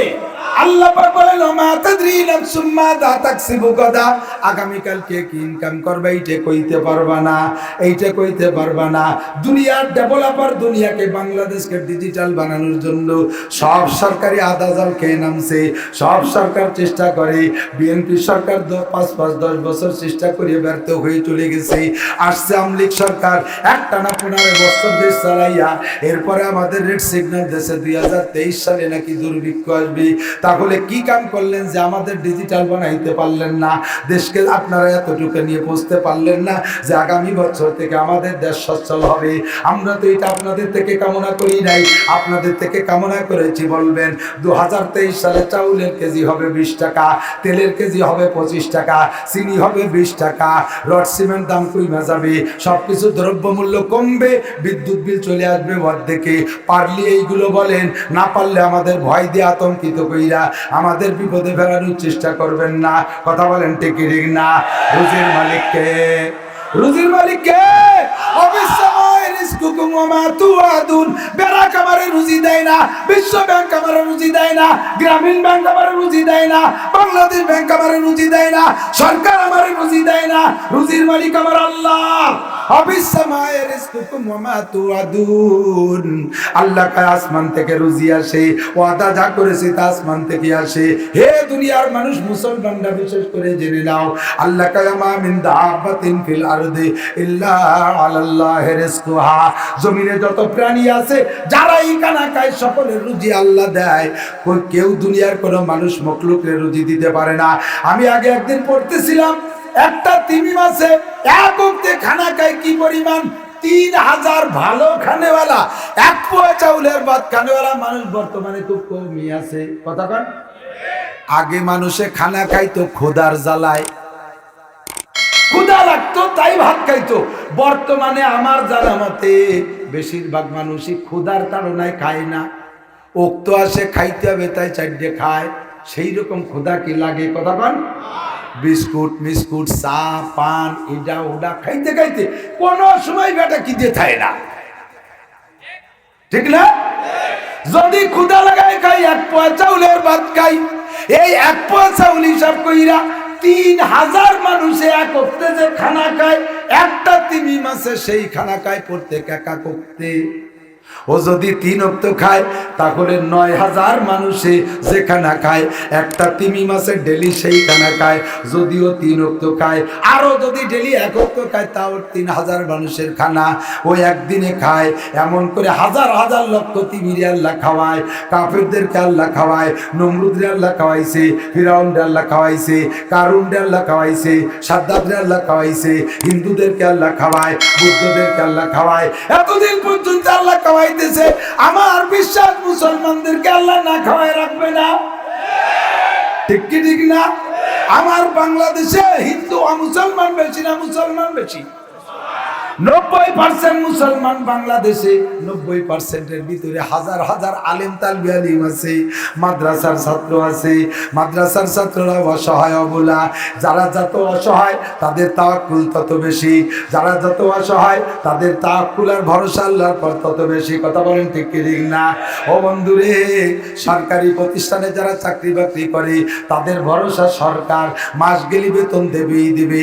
এই করোনার ভিতরে সব জেনারেল প্রতিষ্ঠানগুলো বন্ধ, কিন্তু জেনারেল প্রতিষ্ঠানদের মাস্টার এবং শিক্ষকদের কোনো অসুবিধা হয় নাই। নিয়মিত তাদের অ্যাকাউন্টে বেতন ঢুকে গেছে, ঢুকছে কি ঢোকে নাই, তাদের কোনো অসুবিধা নাই। বরঞ্চ তার ভিতরে তাদের আরো লাভ হয়েছে। আরো 5টা বছর যদি স্কুল কলেজ গুলো বন্ধ থাকতো, জেনারেল শিক্ষা প্রতিষ্ঠানগুলো যদি বন্ধ থাকতো, ইনশাআল্লাহ ওখানে যারা চাকরি করতো তারা ছোট মোটো মিনি শিল্পপতিও হয়ে যাইতে পারতো। ওদিকে চাকরি ছাড়া বেতন পাইতেছে, এদিকে অন্য কাম করে ইনকাম করে বাড়াই যাচ্ছে, ওদের ধন সম্পদ বাড়তেছিল, একটা ব্যবস্থা তাদের ছিল। কিন্তু আমাদের কওমি মাদ্রাসার হুজুরদের সরকার সাইডে পয়সাও দেয় না, একটা পয়সাও দেয় না। কথা ছিল কওমি মাদ্রাসার হুজুরগুলো সব মরি একেবারে ভাইসে চলে যাবে। কিন্তু আল্লাহর রহমতে আমিও তো 3টে মাদ্রাসার মোহতামেম, আমার অভিজ্ঞতা, আমার মাদ্রাসার অবস্থা বলছি। সারা জীবন ভরে স্বাভাবিক টাইমে মাদ্রাসা চালাইয়া যেই শান্তি পাইছি তার চাইতে বেশি শান্তি পাইছি করোনার 3 বছর। কোত্থেকে আল্লাহ কিভাবে টাকা পাঠিয়ে দেয় আমি জানি না। সবচাইতে বেশি টাকা দিয়েছে আমার করোনার ভিতরে পুলিশরা। যেই পুলিশরা সবার কাছ থেকে খায়, ওই পুলিশরা মাদ্রাসায় টাকা দিয়েছে বেশি। যে কোনো কারণে দিয়েছে, কারণ করোনার রোগীদের সেনা চাকটা নাড়াচাড়ার দায়িত্ব ছিল পুলিশদের। ওদের সবসময় পরানটা ভয়তে কাঁপতো, জাল্লা কোন জায়গা থেকে করোনায় ধরা খাই, কাজে দান কয়রাত করে একটু বালা মুসিবত থেকে বাঁচি। আল্লাহ পাক যে কোনো ভাবে তাদেরকে দিয়েছে। কতক্ষণ ঠিক ঠিক না? বন্ধুরে, আমাদের সব মাদ্রাসাগুলো সুন্দরভাবে চলছে। আমাদের সরকারি ইনকাম নাই, সরকারের টাকা দেয় না, মাদ্রাসার নামে 2টা ইন্ডাস্ট্রি নাই, মাদ্রাসার নামে 5টা তেলের পাম্প নাই, মাদ্রাসার নামে 2টা ইটের ভাটা নাই, মাদ্রাসার পক্ষ থেকে 20টা ছেলে ইটালি, অস্ট্রেলিয়া, আমেরিকা, চীন, জাপান চাকরি করে না, সেখান থেকে মাসে মাসে লক্ষ লক্ষ টাকা দেয় না। তার দুঃখে মা সান্তারু হবে তানান, সকালবেলা খালি পেটে বের হয় পাখি, সন্ধ্যাকালে পাখিরা পেট ভরে বের হয়, ঘরে ফিরে আসে। আমরা উলামায়ে কেরাম, কওমি মাদ্রাসার উলামায়ে কেরাম পাখির মতো তাওয়াক্কুল কইরা বছরের শুরুতে রমজানের পরে রওনা দেই। আল্লাহর রহমতে রমজান পর্যন্ত বোর্ডিং এ টনকে টন চাউল খরচ হয়ে যায়, উলামায়ে কেরামের লক্ষ লক্ষ টাকা বেতন দেওয়া হয়ে যায়, ফাঁকে বড় বড় আলিশান বিল্ডিংও হয়ে যায়। আল্লাহর রহমতে আলেম উলামার পোশাক আশাকেরও কমতি নাই, স্বাস্থ্য চেহারারও কমতি নাই। আমার এদিকে মৌলবীদের বিচার বিবেচনা করলে হবে না, আমি তো শুকোই যাচ্ছি এমনি এমনি। আল্লাহু আকবার, পরিশ্রম বেশি তাই আমি গায়ে গোস্ত রাখতে পারি না। উলামায়ে কেরাম দেখেন কার চেহারা স্বাস্থ্য কম, স্টেজ ভরা আলেম উলামা। প্রত্যেকটা মসজিদের ইমাম সাহেবের স্বাস্থ্য ভালো, আল্লাহ ইমামকে পায় নিশ্চিন্তে থাক, খালি 5 ওয়াক্ত নামাজ মসজিদে যাবি আর পড়াবি, তোর বেশি কষ্ট করা লাগবে না, কামাই করবে ওরা, জায়গায় বসে খাবি তুরা। কামাই করবে ওরা, জায়গায় বসে খাবি তুরা। ইমাম সাহেবের 30 বাড়ি, যে বাড়িতে দিন খাবার সে বাড়িতে সেদিন ভালো খাবার দেয়, কথা কন, যে বাড়িতে যেদিন খাবার সে বাড়িতে সেদিন ভালো খাবার দেয়। খাইতে খাইতে শুকনো ইমাম মোটা হয়ে গেছে, পোশাক আশাক যা বেতন পায় তাই দিয়ে বানাইয়া অত ডাটের পোশাক ব্যবহার করা সম্ভব না। মহল্লার একজন ইটালি থাকে, ওকায় হুজুর ঈদ বাজার দামি করে দেব, আর একজন জাপান থাকে, ওকায় কুরবানির ভাগে টাকা দামি দিয়ে দেবো। 2জন সৌদি আরব থাকে, কয় হুজুর 5টা জুব্বা পাঠাই দিচ্ছি। একজন কাতার থাকে, সে কয় রুমাইল পায়খানা আমি দেবো। আর একজন থাকে আর এক দেশে, সে কয় ভাবির শাড়ি চুড়িগুলো আমি দেবো। আর একজন থাকে আর এক দেশে মুসল্লি, ও ফোন করে কয় হুজুর বাচ্চাদের কি কি লাগবে বলেন। এমন করে ইমাম সাহেবের কিছুই কিনা লাগে না, ঘর বাড়ি সব কিছু হয়ে যায়, বেতনটা সম্পূর্ণ ডানি থাকে, পরের বাতে বেগুন দেখায়, কোনো দিন আর নিজের রান্না করে খাওয়া লাগে না। এমন করে আল্লাহ খাওয়ায়। ওমাইয়া তাওয়াক্কাল আলাল্লাহ ফাহুয়া হাসবুহু, রুজির মালিককে। মুসলমান, বেড়া কেটনকারী তার সুদে কারবার করে রুজির পিছনে দৌড়াও, হারাম খাইতেছো। আল্লাহ নবী বলেন আর রিবা সাবুনা জুজআ, সুদের মধ্যে 70 আইটেমের গুনাহ রয়েছে, 70 প্রকার গুনাহ রয়েছে। ফাআলাহা, সবচেয়ে বড় গুনাহ হলো সুদে কারবার। আদিক সবচেয়ে বড় গুনাহ হলো সুদে কারবারের, সবচেয়ে বড় গুনাহ সুদের ভিতরে হারবুম বিল্লাহি ওয়া রাসূলিহি, আল্লাহ আল্লাহ রাসূলের সাথে যুদ্ধ করা, আল্লাহ আল্লাহ রাসূলের সাথে যুদ্ধ করা। ইরির ক্ষেতের মধ্যে সুদে টাকা, বোরোর ক্ষেতের মধ্যে সুদে টাকা, আলুর ক্ষেতের মধ্যে সুদে টাকা, বাদামের ক্ষেতের মধ্যে সুদে টাকা, তামুকের চাষের মধ্যে সুদে টাকা, আখের চাষের মধ্যে সুদে টাকা, প্রত্যেকটা চাষের ভিতরে সুদে টাকা, লোন তুলিয়ে নিয়ে সেখান থেকে সুদে টাকা দেয়া, ওইগুলো করতেছেন দোস্ত। এর ভিতরে আল্লাহর রহমত আর বরকত নাই। আল্লাহ কয় সুদ খাইতেছিস আর দিতেছিস, আমার সাথে লড়াই করতেছিস, আমার যুদ্ধ রসুলের সাথে। আল্লাহ আল্লাহ রসুলের সাথে যুদ্ধ করে দুনিয়ার কেউ টিকতে পারে নাই। হে মুসলমান, তুমিও টিকতে পারবা না। সুদে কারবার ছেড়ে দাও, রুজির মালিক আল্লাহ, সময় মতো আল্লাহ পাক রুজি দেবেই দেবে। আমি সরকারকে পরামর্শ দিয়েছি, আপনাদেরকে পরামর্শ দেই, ও বন্ধুরে তোমরা ভয় পেও না, কোনো চিন্তা করো না, 6 দিন পরে ইনশাআল্লাহ দুর্ভিক্ষ আমাদের অ্যাটাক করবে না। আমরা ইয়াকিন রাখি, আমরা বিশ্বাস রাখি। আমরা উলামায়ে কেরাম করোনার সময় ঝাড়ি মেরে মেরে বয়ান করেছি। কি বয়ান করছি জানেন? খালি তো টুয়োটা ঠিক পায়। কি কইছি? বলছি যে লা আদওয়া ওয়ালা তিয়ারাতা ওয়ালা হামাতা ফিল ইসলাম, ইসলামের মধ্যে সুয়াইছে বলতে কিচ্ছু নাই। কথা বলেন, বিশ্বাস আছে? সুয়াইছে বলতে কিছু, এই কথা বলতাম আমাদের মুখ চিপে ধরতো। প্রমাণ করে দেখাই দিয়েছে আল্লাহ পাক। যারা ইসুয়াইছে বলে করোনারে ভয় পাইছে বেশি, তারাই মরছে বেশি। আমরা মাদ্রাসাগুলো করোনা উলামায়ে কিরাম বিশ্বাস করি নাই, ভয়ও পাই নাই। প্রথম দিক দিয়ে একটু পাইছিলাম ভয়, যেভাবে জাড়ি মারছে। কয় চায়না থেকে বাংলাদেশ আলো নিকটে মাত্র, ইন্ডিয়া 100 কিলোমিটার, ওই দিক দিয়ে টপকাইয়ে চায়না থেকে ইন্ডিয়া পার করে বাংলাদেশে করোনা আসতে দেরি লাগবে না, সবচেয়ে বেশি মরবে বাংলাদেশ। গণবসতির দেশ, আইন কানুন সবচেয়ে মানে কম বাংলাদেশিরা। অন্য অন্য দেশের সরকারি হুকুমকে তারা আসমানি কিতাবের চাইতে বেশি মানে, বাংলাদেশে মোটে মানেই না। কথা বলেন, মাস্ক পরতে বলছে, আমরা মাস্ক পরি না। পুলিশ দেখে টপ কইরা মাস্কটা পকেটেতে টেনে বেরোইছে, পরিয়ে পারি নাই। পুলিশে কি কয়, কি ব্যাপার মাস্ক পরিস নাই কেন? কয় স্যার মাস্ক পরার কথা তো কোনো কিতাবে লেখা নাই। তুই পড়িস কোন কোন কিতাব? কয় টেলিভিশন পড়ি আর ফেসবুক পড়ি। ওর মধ্যে কি পাইছিস? কয় মাস্ক সাথে রাখা আবশ্যক, এজন্য আমার পকেটে আছে। কত বড় অভিনয়, কত বড় ভঙ্গি আমরা করছি। করোনার সাথে লুকোচুরি করছি, আল্লাহ আমাদের বাঁচাইছে। কোন আলহামদুলিল্লাহ, জোরে কোন আলহামদুলিল্লাহ। ভয় পাইছে যারা বেশি, গোপনে গোপনে খোলা রাখছি। স্কুল কলেজ ইউনিভার্সিটি অফিস আদালত সব বন্ধ। আমরা মাদ্রাসা খোলা রেখেছি, গোপনে গোপনে খোলা রাইকা। মাদ্রাসার ভিতরে জায়গা কম, আমরা ছাত্রদেরকে একেবারে গাদায় গাদায় শোয়াই। একটা নাকের নিঃশ্বাস আর একটা নাক দিয়ে ঢুইকা অপর পাশে বেরোয় যায়, এমন ঘন ঘন করে শোয়াইছি। আল্লাহর রহমতে আমি সারা বাংলাদেশ ঘুরিয়ে আসছি। একটা মাদ্রাসার ছাত্র শিক্ষক করোনায় মারা গেছে বলে আমি কোনো জায়গায় খবর পাই না। এবারও বললাম রুজির মালিক আল্লাহ। আমার বিশ্বাস বাংলাদেশ আলেম তালবে আলিমের বাংলাদেশ। প্রত্যেকটা মাদ্রাসায় ফজর বাদ সূরা ইয়াসিন তিলাওয়াত, রাতের বেলা সূরা ওয়াকিয়া তিলাওয়াত হয় কি হয় না? কথা বলেন। আপনারা দোয়া করতে সময় পান না, আপনারা মুনাজাত করতে সময় পান না। আলেম উলামা কিন্তু আপনাদের জন্য দোয়া করে। ও সরকার মহোদয়, যাদেরকে আপনারা মোটেই দেন না তারাই কিন্তু আপনাদের জন্য দোয়া করে বেশি। যে সকল শিক্ষা প্রতিষ্ঠানে আপনারা বস্তা ভরে টাকা দিচ্ছেন, তারা আপনাদের দোয়ার জন্য দোয়া করে না। এমপি মন্ত্রীদের জন্য দোয়া করে না, দেশের জন্য তারা দোয়া করে না, কারণ দোয়া করার সময় তাদের নাই। ওই সকল প্রতিষ্ঠানে মসজিদ নেই, নামাজ নাই, কালাম নাই, ওখানে সম্মিলিতভাবে দোয়া হয় না, ইনফিরাদিভাবে একা একা দোয়া হয় না। আমাদের প্রত্যেকটা কওমি মাদ্রাসায় দোয়া হয়। আমাদেরকে চাইল দেন না, ডাল দেন না, কিছুই দেন না। আমরা ফজর বাদ আর মাগরিব বাদ ইশার বাদ দোয়া করি, 5টা খতম করি, আপনাদের জন্য দোয়া করি। আমাদের দোয়া বৃথা যাবে না। আমাদের দোয়ায় আল্লাহ করোনার বছর আমাদেরকে বাঁচায় রেখেছে। ইনশাআল্লাহ 2023 সালে বাংলাদেশে দুর্ভিক্ষ হবে না। আলেম তালবে আলিমের দোয়া আল্লাহ কবুল করবেই করবে। বিশ্বাস আছে না নাই?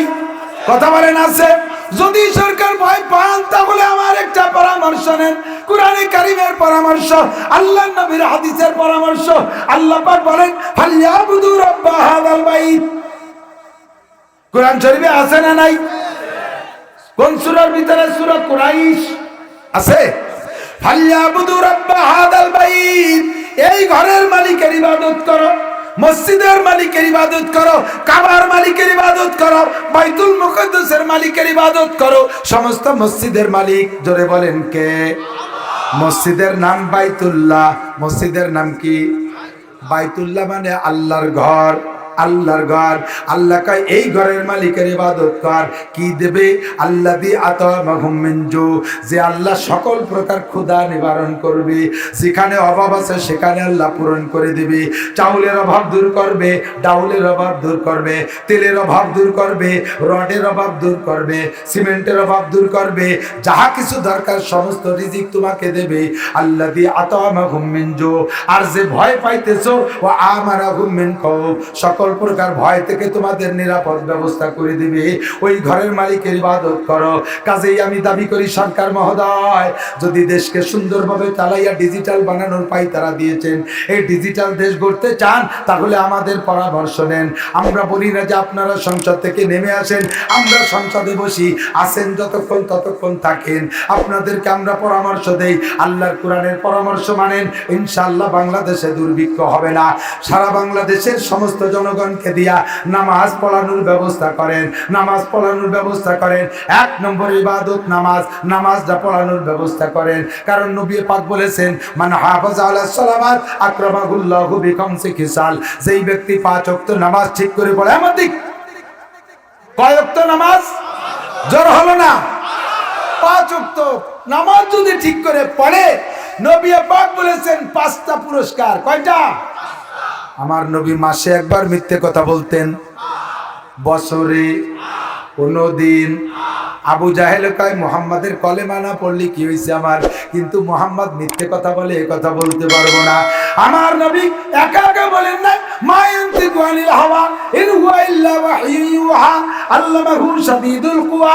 আমার আল্লাহ শিখিয়ে দিয়েছেন, তাই নবী বলেছেন উম্মতকে বলে দাও 5 ওয়াক্ত নামাজ পড়লে 5টা পুরস্কার, 4টে পাবা মরার পরে, 1টা পাবা দুনিয়ায়। দুনিয়ায় যেটা পাবা সেইটা হলো ইরফাউ আনহু যিকুল আইশ। দুনিয়ায় তোমাদের কোনো অভাব থাকবে না, দুনিয়ায় কোনো অভাব থাকবে না। ও মাননীয় সরকার, যদি দুর্ভিক্ষ করে ভয় পান, দেশ থেকে যদি দুর্ভিক্ষ তাড়াইতে চান, দুর্ভিক্ষ যদি আশা বন্ধ করতে চান, তাহলে দেশের মানুষকে নামাজ পড়ান। আপনারা মুসলমান, প্রেসিডেন্ট মুসলমান, প্রধানমন্ত্রী মুসলমান, স্বরাষ্ট্রমন্ত্রী মুসলমান, ধর্মমন্ত্রী মুসলমান, শিক্ষামন্ত্রী মুসলমান, সমাজ কল্যাণ মন্ত্রী মুসলমান, জনপ্রশাসন মন্ত্রী মুসলমান, এত মন্ত্রীরা মুসলমান, 100 এমপি আপনারা মুসলমান, আপনারা মুসলমান আল্লাহকে বিশ্বাস করেন। যদি দুর্ভিক্ষ থেকে দেশকে বাঁচাইতে চান, তাহলে মুসলমান হলে বিশ্বনবী মুহাম্মদুর রাসূলুল্লাহ সাল্লাল্লাহু আলাইহি ওয়াসাল্লামের বক্তব্যকে বিশ্বাস কইরা আপনি জাতীয় সংসদ থেকে নামাজটাকে বিল আকারে পাশ করে দেন। আমি এখন পুরো বিএনপির বেল্টের ভিতরে, গতকালকে খবর পাইলাম মাননীয় প্রধানমন্ত্রী, বর্তমান প্রধানমন্ত্রী ফাঁক পাইলে আমার বয়ান শোনে। আমার বাড়ি গোপালগঞ্জ, উনিও গোপালগঞ্জে, গোপালে টান আছে। ফাঁকে আমি ওয়াজ করি একেবারে আমার গোপালগঞ্জে বাংলায়। উনি নাকি বলে মাওলানা নাসির সাহেবের ওয়াজ শুনলে আমি গোপালগঞ্জের পুরন বাংলাগুলো খুঁজে পাই। চাল ডাল মুড়ি রে কই উড়ুম, উড়ুম চেনেন? উড়ুম মুড়ির আসল বাংলা হলো উড়ুম। শাপলারে কয় নাইল, চেনেন নাকি আপনারা? এগুলো আমি বলি উনি পছন্দ করে। আমি মাননীয় প্রধানমন্ত্রীর কাছে অনুরোধ করি, আমার আব্বা মুক্তিযোদ্ধা ছিল, পাকিস্তানিরা আমার বাড়ি পুড়াইয়া পিঠে লাল করে দিয়েছিল। আমার বয়স তখন 1 বছর। আমার মা আমারে কোলে করে নিয়ে অন্য জেলায় গিয়ে পালাইছে। বাড়ি আসার পরে এসে দেখে ঘরের ভিটে বাড়ি কিচ্ছুই নাই। আমার মামা মুক্তিযোদ্ধা কমান্ডার ক্যাপ্টেন সুবহান মিয়া আমার বাড়ির পর দাঁড়াইয়া পাকিস্তানিকে জাহাজগুলি করার কারণে পাকিস্তানিরা ব্যাক করে এসে আমার বাড়ি পোড়ায় সাফ করে দিয়েছে। আমার বংশধরে মুক্তিযোদ্ধা, কিন্তু তাই বলে কি আমি ধর্মীয় কোনো পরামর্শ নেত্রীকে দিতে পারবো না? অবশ্যই অধিকার আমার আছে। কথা বলেন ঠিক না? বাংলাদেশকে ডিজিটাল করার ইচ্ছা পোষণ আপনি করেছেন, শর্ত হলো আগে আপনি মানুষগুলোরে ডিজিটাল বানান। মানুষ যতক্ষণ ডিজিটাল না হবে ততক্ষণ পর্যন্ত বাংলাদেশ ডিজিটাল হবে না। আর মানুষ ডিজিটাল আইএবিএম এ পাস করে ডিজিটাল হয় না, বড় বড় অফিসার বানায় ডিজিটাল হয় না, লক্ষ লক্ষ করে বিনা পরীক্ষায় পাস করাইয়া ম্যাট্রিক পাস করাই দেওয়ার নাম, এর নাম ডিজিটাল না। হাজার হাজার রে বিসিএস এ পাস করাই দেওয়ার নাম ডিজিটাল না। ডিজিটাল হলো চরিত্র গঠনের নাম ডিজিটাল, আল্লাহর মনোনীত বান্দা বানানোর নাম হলো ডিজিটাল মানুষ। আর এইটা অন্য কোনো প্রসেস নয়। আল্লাহ পাক রব্বুল আলামিন নিজেই বলেছেন একমাত্র আমার হুকুম মানার মধ্যে আছে ডিজিটাল। কাজেই যদি বাংলাদেশকে দুর্ভিক্ষ মুক্ত ডিজিটাল বাংলাদেশ গড়তে চান, জাতীয় সংসদের নামাজটাকে বিল আকারে পাশ করে দেন। আমি বগুড়া, আমি এই বগুড়া তো উত্তরবঙ্গ, রাজশাহী বগুড়া এই অঞ্চলটা সম্পূর্ণ বিএনপি প্রধান এলাকা, আমলিগও যথেষ্ট আছে। আমি এই এলাকায় বসে সবাই নিয়ে নৌকোয় উঠে যাব। মাত্র 3-4টে বিল একটু পাশ করে দেন। 1 নম্বরে জাতীয় সংসদে নামাজদারে বিল আকারে পাশ করে দেন। হাত দেখেন মাননীয় প্রধানমন্ত্রী কি পরিমাণ হাত নামাজের পক্ষে উঠায়। কারা আছেন নামাজটাকে জাতীয় সংসদ থেকে বিল আকারে পাশ করার পক্ষে? নারায়ে তাকবীর। আমি বলবো নামাজের বিল, আপনারা বলবেন সংসদে পাশ হোক। নামাজের বিল, নামাজের বিল, পর্দার বিল, এই আর্ধেক হয়ে গেল। পর্দার বিল, যাকাতের বিল, নারায়ে তাকবীর। দেখেন এই সবগুলো নিয়ে নৌকায় উঠে যাব। মুসলমান কয় হুজুর রাতি 12 দফা 13 দফা 10 দফা দাবি করে, আপনি 3 দফা নিয়ে নৌকায় উঠবেন কেন? আমি কই আমি এই 3 দফা না মাত্র 1 দফা বলবো, ওই 1 দফার ভিতরে সব দফা সারা হয়ে যাবে। সেটা হলো নামাজের বিল। পাইলাম কোথায়? আমার আল্লাহ নিজেই বলেন, ইন্নাস সালাতা তানহা আনিল ফাহশাই ওয়াল মুনকার ওয়া আকিমিস সালাতা তারাফাইন নাহারি ওয়া যুলাফাম মিনাল লাইল ইন্নাল হাসানাতি ইউযহিবনাস সাইয়্যাত যালিকা যিকরা লিযাকিরিন। 5 ওয়াক্ত নামাজ সুন্দর করে পড়ো। এই নামাজ হলো সমস্ত গুনাহ মোচন করে দেয়। নামাজ এমনই একটা ইবাদত, তানহা আনিল ফাহশাই ওয়াল মুনকার, সকল প্রকার অন্যায় থেকে ফিরাইতে পারে। জোরে বলেন কিসে? নামাজটা বিল আকারে পাস করেন, আপনার এমপি মন্ত্রীরাও সবাই নামাজি হয়ে যায়। 2 নম্বর আরেকটা দাবি করি, আল্লাহর নবী বলেন 2টা জিনিস জীবনে এক জায়গা হয় না। আমরা জানি আগুন আর পানি এক জায়গা হয় না।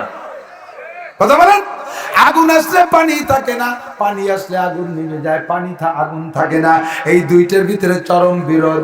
আল্লাহর নবী কয় না, তাও জায়গায় জায়গায় এক জায়গা হতে পারে, দেখা যায়। চট্টগ্রাম গিয়েছি পাহাড় দেখতে, ওই জায়গায় যেয়ে দেখি একটা জায়গায় ঝর্ণা দিয়ে পানি পড়ে, ওই পানি পড়ে নিচে, আর ওই বরাবর পানির ভিতর দিয়ে পতপত করে আগুন জ্বলে। একই ঝর্ণা দিয়ে আগুন আর পানি বের হয়। দূরের এক জায়গায় আমি দেখে আসছি বন্ধুরে, ইরাকের প্রেসিডেন্ট সাদ্দাম হোসেন আমেরিকার যুদ্ধবহরকে ইরাকে ভিড়তে দেবে না বিদায় আরব সাগরে তেল মারি দিয়ে ওই তেলের উপরে আগুন ধরাই দিয়েছে, নিচেই পানি উপরে আগুন, আগুন আর পানি এক জায়গার প্রমাণ হলো। কিন্তু আল্লাহর নবী বলেন 2টা জিনিস এক জায়গা হয় না। রাতের বেলা ঘরের মধ্যে সূরা ওয়াকিয়ার তিলাওয়াত আর অভাব, রাতের বেলা ঘরের মধ্যে সূরা ওয়াকিয়ার তিলাওয়াত আর ওই ঘরের মধ্যে অভাব, এই 2টা জিনিস জীবনে এক জায়গা হয় না। কাজেই এই 2টাকে এক জায়গা থেকে যদি বিচ্ছিন্ন করতে হয়, অভাবরে যদি দূর করতে হয়, সংসদে আপনারা সূরা ওয়াকিয়ার তিলাওয়াত চালু করে দেন। ফজর বা সূরা ইয়াসিনের তিলাওয়াত, মাগরিব বা সূরা ওয়াকিয়ার তিলাওয়াত সংসদ সদস্যদের মাধ্যমে পড়ান। যদি কোরআন শরীফ পড়তে না পারে তাহলে তাদেরকে পড়ানো শিখাইতে হবে। কয় সংসদে কোরআন শরীফ পড়াবো কি রে? সেদিনকে একজন পড়ে, সে পদ্মা সেতু উদ্বোধন করতে যে যা পড়ছে তা তো মানসিক পাতে দেওয়া যায় না। তাহলে ভালো করে পড়ান, তাদেরকে আমার মতো হুজুর নিয়ে পড়ান, মস্ক করায় দেব কোরআন শরীফ। সংসদ সদস্যরা কোরআন শরীফ তিলাওয়াত করবে, তারাও করে নামাজ পড়বে, আর এইভাবে সারা বাংলাদেশের নামাজকে সংসদীয় ভাবে পাশ করে দিয়ে নামাজটা আদায় করে নেন। আমি কসম খেয়ে বললে মিথ্যাবাদী হব না। আমার আল্লাহ কাল্লা ফাতাহনা আলাইহিম বারাকাতিম মিনাস সামাই ওয়াল আরদ, আসমান আর জমিন থেকে রহমতের বরকতের সমস্ত দরজা খুলে দেব। ওয়াদা করছেন কে? আল্লাহ। কি ওয়াদা খেলাফ করে? আল্লাহ নিজে কয় ইন্নাল্লাহ লা ইউখলিফুল মিয়াদ, আমি আল্লাহ ওয়াদা খেলাফ করি না। কথা বলেন ঠিক কি ঠিক না?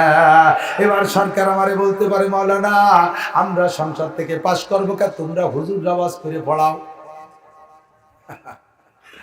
এবার বলবো মাননীয় প্রধানমন্ত্রী, মাননীয় সংসদের নেতারা, আমরা হুজুররা তো জীবন ভরে ওয়াজ করতেছি নামাজেরই পক্ষে, পারি না তো, তা কি হলো? আমরা ভয় দেই কতদিনের? 1 ওয়াক্ত নামাজ ছেড়ে দিলে 2,88,00,000 বছর জাহান্নামে পড়তে হবে, তাও পড়ে না নামাজ। আপনাদের অতদিন জাহান্নামের ভয় দেয়া লাগবে না। মাত্র একটু কয়েকজন যেই যুবকরা ফজরের নামাজ পড়ে না পড়ে ঘুমায় রয়েছে, বিছানের থেকে 8 থেকে 10টা যুবকের কান ধরে টেনে উঠাইয়া পাছায় তুলে 3-3 পিটেন দিয়ে দেন। বেশি পিটেন লাগবে না, 3-3 পিটেন দিয়া 3 দিনের জন্য জেলে আটকায় রাখেন।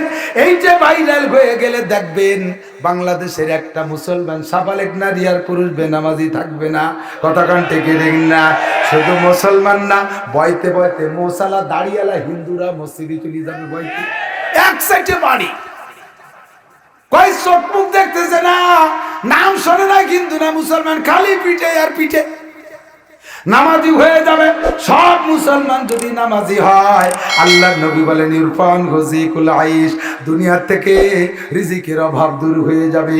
মানেন আর না মানেন আমার বলার দরকার বলে গেলাম। আমার ইল্লাল বালাগ। ও দোস্ত, প্রত্যেকটা মাহফিলে আমি এই ঢিলটা মারতেছি, প্রত্যেকটা মাহফিলে মারতেছি। কয়টা মাহফিল শুনবে না? কোনো না কোনো নেতা একদিন শুনবে। পুকুরের ভিতরে কোনায় যদি একটা ঢিল মারা হয়, একটা ঢেউ হয়, ওই ঢেউটা ধীরে ধীরে অপার পাড়ে চলে যায়, যায় কি যায় না? আরে এই মাঠে মেরে দিলাম ঢিল, আর এক মাঠে মারতে মেরে আসলাম ঢিল, ঢিল মারতে মারতে কোনো না কোনো দিন এই ঢেউ সংসদে যাইতেই পারে, আল্লাহ কবুল করেই নিতে পারে। হাজার হাজার লক্ষ মানুষের মনের তামান্না, যে নামাজ পড়ে না সেও এখন সংসদে নামাজের বিল পাস হওয়ার পক্ষে হাত তুলেছে। কতক্ষণ ঠিক না? সংসদীয় ভাবে বিল পাস হইলে কোনো অসুবিধা হবে না, নামাজ পড়াই হবে। এবার কা হুজুর নামাজের জন্য মারতে বললেন কেন? শরিয়াতে কি এরকম আছে নাকি? আল্লাহ তো কইছে লাইক, কি বলা হয়, লাইকরা ফিদ্দিন, ধর্মের মধ্যে কোনো জবরদস্তি নেই। আরে ধর্মের মধ্যে জবরদস্তি নাই, তর্জমাটা বোঝে নাকি? এই মমতাজ খাতুন সংসদে বলছে বক্তব্য দেয়, আমি বুখারী মুসলিম তিরমিজি আবু দাউদ নাসাই পড়েছি। আর মমতাজের কাছে তর্জমা চাইলে তো ওই রকমই তর্জমা করবে। ধর্মের মধ্যে জবরদস্তি নাই মানে কি? কাফেররে পিটাইয়া মুসলমান বানানো যাবে না, হিন্দুরা পিটাইয়া মুসলমান বানানো যাবে না, খ্রিস্টানরা পিটাইয়া মুসলমান বানানো যাবে না। তারা নরমাল দাওয়াত দিয়ে দিতে হবে, ফামান চাফাল ইউমিন ওমান চাফাল ইয়াকফুর। কিন্তু মুসলমান হওয়ার পরে নামাজ না পড়লে পিটাইতে হুকুম করেছেন বিশ্ব নবী। হুজুর বলেন কি বলা হয়, মুরুসি বিয়ানাকুম বিসসালাতি হুম আবনাউ সাবে সিনিন। হুজুর বলেন তোমাদের বাচ্চাদের বয়স যদি হয় 7, নামাজের অর্ডার করো, ওয়াজরিবুহুম আলাইহা, ওয়াজরিবুহুম আলাইহা, এই নামাজের কারণে পিটাও, হুম আবনাউ আশারা সিনিন, বাচ্চার বয়স যখন হবে 10 সেই সময় পিটাই নামাজ পড়াও। তাহলে নামাজের জন্য পিটানোর হুকুম আছে না নাই? নিজের সন্তানের বয়স 10 পার হইলে পিটেও, তাহলে এখন পিটানোর কথা না থাকলে তো আমি কইতাম না। পিটানোর কথা তো হাদিসে আছে, পিটেন, দেখেন লাভ হয় কি হয় না। আর না পিটেলে হয় না। মাঝে মাঝে বলি, আমাদের প্রেসিডেন্ট এরশাদ সাহেব আমলে মুরব্বীদের জানা আছে না, উনি মার্শাল ল দিয়েছিলেন, মনে আছে নাকি? আর সেই 6 ইঞ্চি পেট বেরোনো মহিলাকে পেটে আলকাতরা মাখাতো, মনে আছে? চুল খোলা মহিলাদের মাথায় আলকাতরা মাখাই দিত, মনে আছে না? আর্মিরা করতো। আল্লাহু আকবার। সরকারি হুকুম। আমাদের খুলনা এই তত্ত্বাবধায়ক সরকারের সময়, এই যে এই আমলিগের 3 টার্মের আগে তত্ত্বাবধায়ক সরকার ছিল না, ইয়াজউদ্দিন, ফখরুদ্দিন, মঈনুদ্দিন, তিনউদ্দিনই সরকার ছিল। ওই সময় আর্মিদের আইন ছিল 1 রিকশায় 2 জনের বেশি 3 জন উঠতে পারবে না।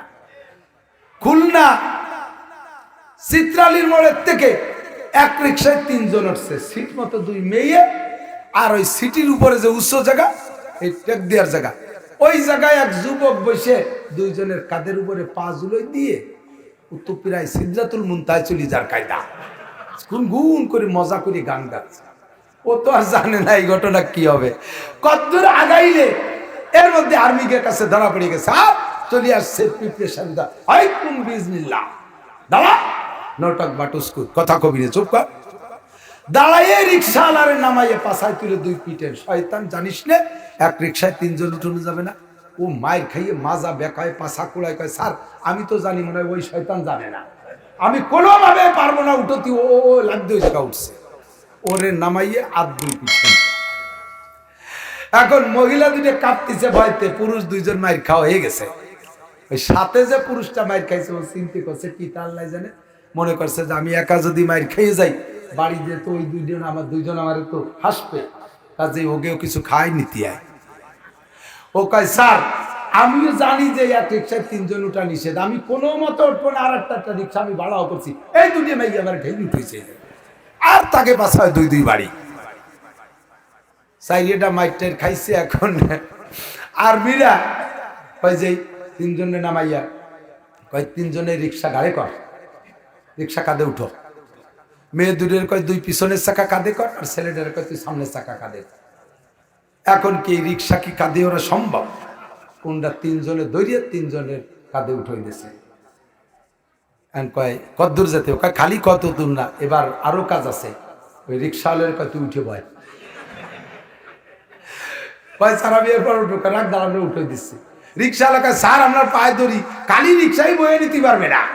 আর এরপর আমি উঠলি, কয় যে ওভারলোডের মজা বুঝই দেব, ওভারলোড করলে কেমন লাগে এটা তুই ওঠ, আমরা দেখতেছি, আসি তোর সাথে, মরিয়ে যার আগে নামাই ফেলবো।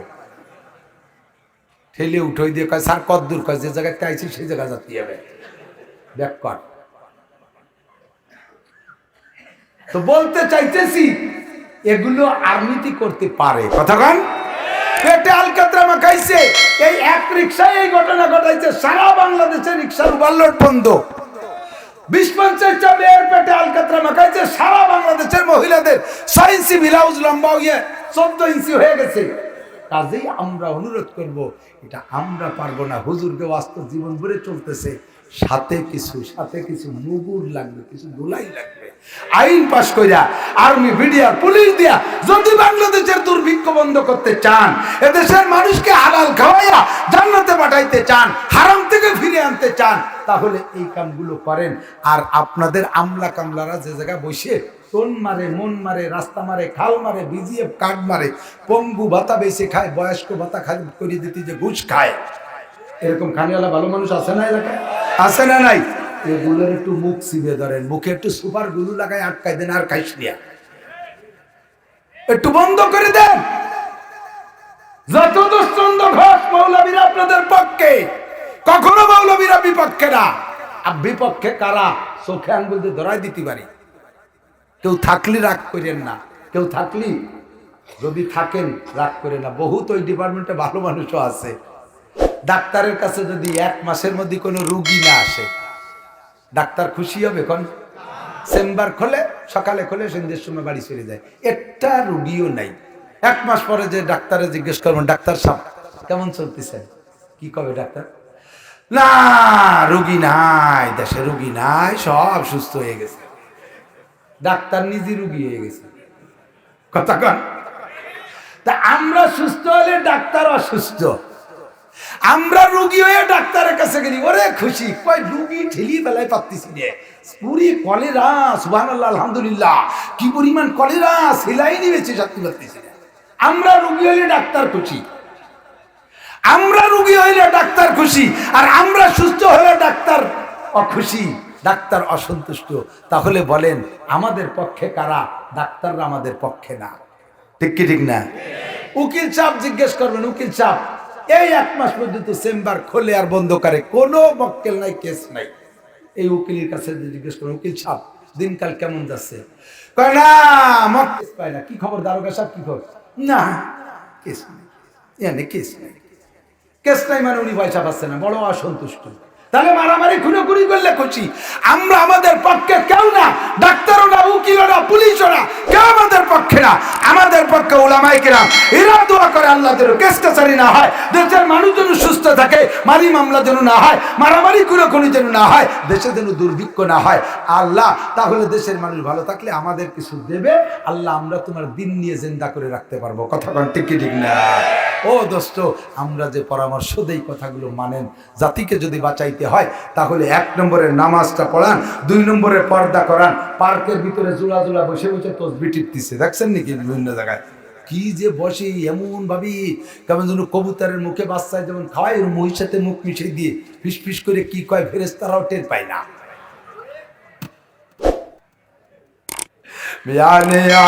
সে কমায় সুখ চেরমজিস কেরামান কাতেবিরা, হাম খবর নি সবদি সারাই সারাই কথা কয়, মুখিও কয় না। কুয়াকাটা, কক্সবাজার সরের পর বসে বসে আল্লাহ বিল্লি তালে আছে, ওইগুলোরে পিটেই তাড়ান, ওইগুলোরে পিটাইয়ে সরমুনাই পাঠান, ওইগুলোরে পিটাইয়ে ইস্তেমায় পাঠান। পার্কগুলো খালি করেন যদি ক্ষুধার গজব থেকে বাঁচতে চান। কথা বলেন। আল্লামা জালালউদ্দিন রুমি বলেন, আবরুনা আয়াত আসপায়ে মানে যাকাত ওয়াজনা উবতাদাবা আন্দার জিহাদ। দুনিয়ায় যত জিনা বাড়বে, আসমানি গজব তত বাড়বে। সিডার, সোনামি, টর্নেট, নার্গিস, আইলা, বুলবুল, আমপান, ফানি, শীতরাং, করোনা, মরোনা, যত আযাব গজব আসে এগুলো আসমানি বালা। এ আসার কারণ হলো দুনিয়ায় তোমাদের জিনা বাইরে গেছে, জিনায় পরাণ পড়তেছে না। আবার 14ই ফেব্রুয়ারি তারিখ একটা দিয়া জিনা দিবস বানাই দিয়েছে। কতক্ষণ ঠিক না? সারা দুনিয়া ব্যাপী জিনা দিবস বানাই দিয়েছে 14ই ফেব্রুয়ারি, ভালোবাসা দিবস। আকাম কইরা হাজার হাজার যার সন্তান জন্ম দিচ্ছে, এ কথাগুলো আমাদের শোনেন। এই দিবসগুলো বন্ধ করে দেন, পার্কগুলো বন্ধ করে দেন, বেহায়াদেরকে বের করে দেন, পর্দার পরিবেশ করেন। লেখাপড়া আমরা মেয়েদের পড়ার বিপক্ষে না। মেয়েরা ডাক্তার হোক, তাহলে একটা গাইনি ডাক্তার যদি যোগ্য মেয়ে হয়, তাহলে এদেশের বাচ্চাগুলোকে সিজার করে বের করতে মহিলারা পুরুষের সামনে ইজ্জত বের করা লাগবে না। মহিলা এটা আল্লাহ অনুমতি দিয়ে দিয়েছে। কাজেই মহিলা ডাক্তার হোক, মেয়েরা ডাক্তারই পড়ুক, ওরা বড় বড় শিক্ষিত হোক, তবে মেয়েদের স্কুল কলেজ আলাদা, ছেলেদের আলাদা করে দেন। গার্মেন্টসের ভিতরে মেয়েস গার্মেন্টস আলাদা, পুরুষ গার্মেন্টস আলাদা করে দেন। পুলিশ ও মহিলা পুলিশের দরকার আছে, মহিলা আসামি ধরতে মহিলা পুলিশ লাগে, এবার মহিলা পুলিশদের অফিস আলাদা করে দেন। একজন পুরুষ কেউ জায়গা যাইতে দিয়েন না। আমরা সব খবর কিন্তু রাখি, তথ্য এখন আমাদের কাছে পৌঁছে দিচ্ছে সব, কোন জায়গা কোন থানায় কোন পুলিশ মহিলা কোন ভাবে কিভাবে দর্শিতা হইয়া অনাকাঙ্ক্ষিত সন্তান জন্ম দিচ্ছে, এগুলো সবই আমাদের কানে খবর আছে। এরই কারণ হলো সহচাকরি, সহশিক্ষা, স্কুল কলেজ ইউনিভার্সিটির ভিতরে দুর্নীতি হচ্ছে। এই সকল জেনার কারণে আল্লাহ বৃষ্টি বন্ধ করে দেছে, আল্লাহ রহমতের বৃষ্টি বন্ধ করে দেছে। কথা বলেন ঠিক কি ঠিক না?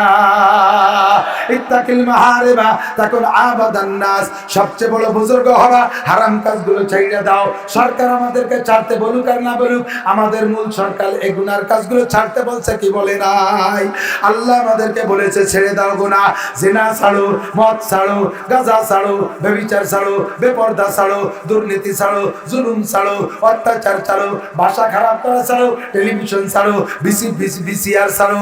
এই ফেসবুকের ভিতরে ল্যাংটা ছবি, বিদেশি জিনার ছবি, যুবকরা এগুলো দেখা ছেড়ে দাও। এই প্রেম ছাড়ো, প্রীতি ছাড়ো, এগুলো ছেড়ে দিয়ে প্রেম করো এক জায়গায়। ইত্তাকিল মাহারিমা, 5টা কাজের 1 নম্বর আবু হুরায়রা বলেন আমাকে নবী বলেছেন ইত্তাকিল মাহারিমা তাকুন আবাদান নাস, হারাম কাম ছেড়ে দাও, তাহলে হবার সবচাইতে বড় বুজুর্গ। ওয়ারদা বিমা কাসামাল্লাহু লাকা তাকুন আগনান নাস। শুধু তরজমা বলে দিই, সময় বাড়ানো যাবে না, 12টার পরে 1 মিনিট রস করবো না ইনশাআল্লাহ। রাজি আছেন? চলবে ইনশাআল্লাহ। ফজরের নামাজের দায়িত্ব নেওয়া যাবে তো?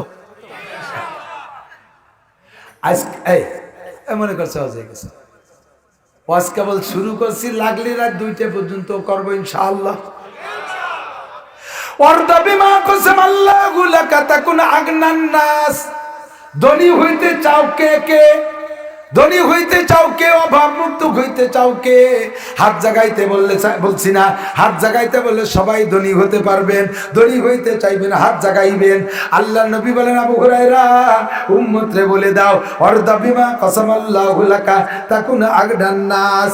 তুমি যদি ধনী হইতে চাও, বড় লোক হইতে চাও, তাহলে ছোট্ট একটা কথা মানো, ওয়ারদা বিমা কাসামাল্লাহু লাকা, আল্লাহ তোমারে আপাতত যা দেছে, বুঝেন? আল্লাহ তোমারে আপাতত যা দেছে এরপর খুশি থাকো, তাহলেই তুমি ধনী হতে পারবা। নইলে সারা দুনিয়ার মালিক বানাই দিলেও তুমি ধনী হইতে পারবা না। কথা কোন ঠিক কি ঠিক না? বুখারী শরীফের হাদিসের মধ্যে আছে, আল্লাহ নবী বলেন যদি কোনো ব্যক্তিকে আল্লাহ গোটা দুনিয়ার মালিক একার একজনে বানাই দেয়, সারা দুনিয়ার মালিক একজন, এই লোকটার কাছে যদি জিজ্ঞাসা করেন ভাই আল্লাহ তো আপনারা সারা দুনিয়ার মালিক বানাইছে, আমরা তো অর্থহীন, আমরা তো শূন্য, আমাদের কোনো মালিকানা কিছুই নেই, সবই আল্লাহ আপনারা দেশে, এত বড় দুনিয়ার মালিক হয়ে আপনার কেমন লাগে একটু কন্দি? ওই লোকটার যদি বলেন যে এত বড় দুনিয়ার সম্পত্তির মালিক আপনি একা, আপনার মনের মধ্যে কেমন আনন্দ লাগে কন? ও জব দেবে কি জানো? কয় কও ভাই একটা দুনিয়াতে কি হয় কও দি, এত ছেলে মেয়ে নিয়ে কত ঝামেলা, কত সবকিছুর যার দাম, একটা দুনিয়া কি হয়? আর একটা দুনিয়া দিলে কোনো মতে চলতে পারতাম। আল্লাহ নবী বলেন বনি আদমের পেট কবরের মাটি ছাড়া কেউ ভরতে পারবে না। কথা বলেন ঠিক ঠিক না? কাজেই আপনারা কে কোন হালাতে আছেন বলেন? কেমন আছেন আপনারা? বলেন কেমন আছেন? তাহলেই আপনি ধনী। আমি দেখেছি ফেসবুকে একটা শোয়া ফকির আর একটা খোলা হাঁটা ফকির। এই খোলা হাঁটা ফকিরটা শোয়া ফকিরের কাছে যাইয়া ব্যাগেতে 5 টাকা বেরোয় ওর থালের মধ্যে প্লেটের মধ্যে ছেড়ে দিয়েছে। সাংবাদিকরা কয় তুইও ফকির, ও ফকির, ওরে দিস কে? ওরে অন্য লোকদের কয় যে আমার বাড়ছে আমি ভালো আছি, ও তো শুয়ে ভিক্ষে করে, ওরে সবাই দেয় না, আমি বিভিন্ন জায়গাতে কালেকশন করে ওর একটু বেশি পাইছি, আমার ভিক্ষের হতে একটা জাকাত আছে, তাই আমার বাইরে কিছু দিয়ে যায়। दाराओ सिकंदर से वो मर्दे फकीर औला जिसकी फकीरी में बुए असदुल्लाह है। হাজার হাজার কোটিপতি শিল্পপতি রাষ্ট্রপতির চাইতে ওই ফকির আল্লাহর কাছে ভালো, যেই ফকিরের ব্যাগের থেকে ভিক্ষার টাকারও যাকাত বের হয়। কথা কোন ঠিক ঠিক না? জিজ্ঞেস করবেন ভাই এবার কেমন যাচ্ছে? কয় না পয়সা করি না, এবার মাত্র 5টা তেলের পাম্প করছি আর 20 খান ডিস্ট্রিক্ট ট্রাক করছি, 2টি গার্মেন্ট করছি। অর্থনীতি ভালো না হুজুর, কি দেব মাদ্রাসায় কর। তোমার যদি দেওয়ার মতো কিছু না থাকে তুমি রাস্তায় ভিক্ষের থাল পাইতে বসো, ওই খোলা বইতে বাটাই দেবানি, তোমার 5 টাকা দিয়ে দেবে। দিতে তুমি জীবনেও পারবা না। দিতে হলে যে হালাতে আছো এই হালাতে শুকর আদায় করো আলহামদুলিল্লাহ, তাহলেই কিছু দিতে পারবা। কথা বলেন ঠিক কি ঠিক না? আমাদের এই সব মাদ্রাসা সরকার দেয় না, আমরাই দেই, আমাদেরকে দিয়ে আল্লাহ দিয়ায়। মনে করেন হুজুররা খালি ভিক্ষে করে, কালেকশন করে। এই এদিক হুজুরদের যে কুরবানি জীবনেও তা পারবেন না। হুজুরদের কুরবানি আপনারা যে যেখানে চাকরি করেন 8 ঘন্টা ডিউটি করেন, 8 ঘন্টা ডিউটি করেন, 10,000 20,000 30,000 50,000 1 লাখ টাকা বেতন পান, 2 লাখ 5 লাখ টাকা বেতন পান। আর আমার হুজুররা 24 ঘন্টা ডিউটি করে, আপনার চাইতে 3 গুণ ডিউটি করে। আপনার 3 মাসের চাকরি মাদ্রাসার হুজুরকে 1 মাসের চাকরির সমান। কতক্ষণ ঠিক ঠিক না? এত পরিশ্রম করে 8-10,000 টাকা বেতন পায় মাত্র। এরপর নির্ভর করে ছেলে মেয়ে নিয়ে চলে। আল্লাহু আকবার। আবার দানের কথা বললে হুজুররাই বেশি দেয়। আমি এখানে বসে থাকি, আপনারা যান আমার বাড়ির মাদ্রাসায় যে শুনে আসবেন। এই ডিসেম্বরের 2-3 তারিখ আবার মাহফিল হয়ে গেছে মাদ্রাসার। বাৎসরিক একটা হিসাব মাদ্রাসারা শোনায় না, আমিও জানিও না অফিসরা কি লেখছে টেকছে। দেখ যে অফিসের থেকে হিসাব শোনাচ্ছে। আমার মাদ্রাসায় বছর পুরুষ শাখায় 83,44,000 টাকা আয় ব্যয় সমান 1,14,000 টাকার দিনে আছে। এই 83,44,000 টাকার ভিতরে 35 লক্ষ টাকা কর্জ। এই কর্জটা নেছে আমার কাছ থেকে, আমারে দেয় নাই, ফেরত দেবেও না কোনোদিন। 35 লাখ টাকা আমার দেওয়া, কোনোদিনও ফেরত দেবে না। আমার 3 মাদ্রাসা মিলে 70,000 টাকা বেতন, 70 পয়সাও নেই না। এক মাদ্রাসায় 1 লোকমা আমি খাই না। আমার কিনে দেওয়া চাউল গোডাউন ভরা, আমি তারপরে 1 লোকমা খাই না। যদি কোনোদিন জোর করে হুজুররা খাওয়ায়, সাথে সাথে 200 টাকা দিয়ে আমি রসিদ কেটে নিই। আল্লাহ আমারে তৌফিক দিয়েছে, আমি দিতে পারি, আল্লাহ তৌফিক দিয়েছে। দিয়ার অভ্যাস করেন। আমি সকল এজন্য আদায় করি। আমি যখন পড়েছি ছাত্র বয়সে, আমার লুঙ্গি কেনার পয়সা থাকতো না, আমি স্যান্ডেল কেনার পয়সা থাকতো না। ছাত্র ভাইদের ফেলাই দিয়া পুরন পাঁচ আমি সিলাইনির পাইপ দিয়ে ফিতে লাগায় ব্যবহার করেছি। অভাব আমার জানা আছে, অভাবের কষ্ট আমার জানা আছে। আল্লাহ আমাকে এখন হাজার হাজার লাখ লাখ টাকা দেয়, কাজেই এ টাকা আমারে দেয় না, আমার মেহমানদের খেদমতের জন্য আল্লাহ দেয়, আমার মেহমানদের খেদমতের জন্য। কাজেই আমাকে ওখানে দিতে হবে, আমি দেই। আমার ভাইরা মাদ্রাসার দোতলার কাজ চলতেছে, সরকার আমাদের ফ্যাসিলিটি বিল্ডিং দেয় না, সরকার আমাদের দেবে না। কালেকশন হয়ে গেছে আগে। একজন মানুষ যদি ওঠেন দুয়ার আগে, বুঝবো যে ওই লোকটা এই মাদ্রাসার বিল্ডিং হওয়া পছন্দ করেন না, ভালোবাসেন না, তাই মাদ্রাসার পর রাগ করে চলে যাচ্ছে। আমি ডাকে দেখাবো যে মাদ্রাসার শত্রু কয়জন চলে যায়। সারা বছর সবাই বলবে তুই মাদ্রাসার শত্রু, মাঠের তে শুনি আসলাম। পেশাব আসলে 1 আঙ্গুল উঁচু করবেন, আমি বুঝবো যে আপনি কমপক্ষে 1,000 টাকা দেবেন মাদ্রাসায়। টাকা 1,000 জমা দিয়ে আপনি পেশাব করে ওই জায়গায় শুয়ে থাকেন, আপনার এটা কেউ উঠবো না। আমরা মিথ্যে কথাকে আঙ্গুল দেখায় চলে গেলে ডায়াবেটিস হবে ইনশাআল্লাহ। আল্লাহ যেন কেউ ডায়াবেটিস না দেয়, সুস্থ রাখুক, জোরে কোন আমিন। তো আমার মহব্বতের ভাইরা, শেষ বেলায় আইসা এখন তাহাজ্জুদের সময় এসে গেছে। তাহাজ্জুদের রক্ত এমনি ইশার পরের থেকে, তো মূল ভালো টাইম হলো রাত দুপুরের পরে 12টার পরের থেকে। আর 2-4 মিনিটের ভিতরে 12টা পার হয়ে যাবে ইনশাআল্লাহ। আমরা এই শেষকালে আইসা আল্লাহর ঘর, রসুলের ঘর, আল্লাহর কোরআনের ঘরের খেদমতে আল্লাহ যা দেশে এর উপরে সন্তুষ্ট থাইকা শুধুমাত্র এখনই দেওয়া লাগবে তা না, পারলে এখনই দেবেন, আপনার কাজ শুরু হলে দেবেন, কাজ চলতে থাকবে, আপনি দিতে থাকবেন মহব্বতের সাথে। এই বিল্ডিং এর জন্য দেনেওয়ালা আল্লাহর কোনো বান্দা আছেন? আমি একটা মানুষ চাই মাত্র, যে বিল্ডিং এর জন্য 10,000 টাকা দেবো ইনশাআল্লাহ। আমি তার জন্য দোয়া করব, আল্লাহ তাআলা তাকে হালাল ভাবে লাখ লাখ কোটি কোটি টাকার মালিক বানাই দেবে, সুস্থতার সাথে লম্বা হায়াত দান করবে। আল্লাহ ওয়াল ফ্যামিলি মক্কা মদিনা জিয়ারত নসিব করবে, দুনিয়ায় তাকে কোনোদিন অভাবের মধ্যে রাখবে না। 10,000 টাকা একটা লোক মাত্র বলবেন মহব্বতের সাথে, আমার ইজ্জত রক্ষার্থে হলেও আমি মুসাফির মানুষ দূর থেকে এসে বলছি, দাবি করেছি আপনাদের কাছে 10,000 টাকা। আলাইহিস সালাম।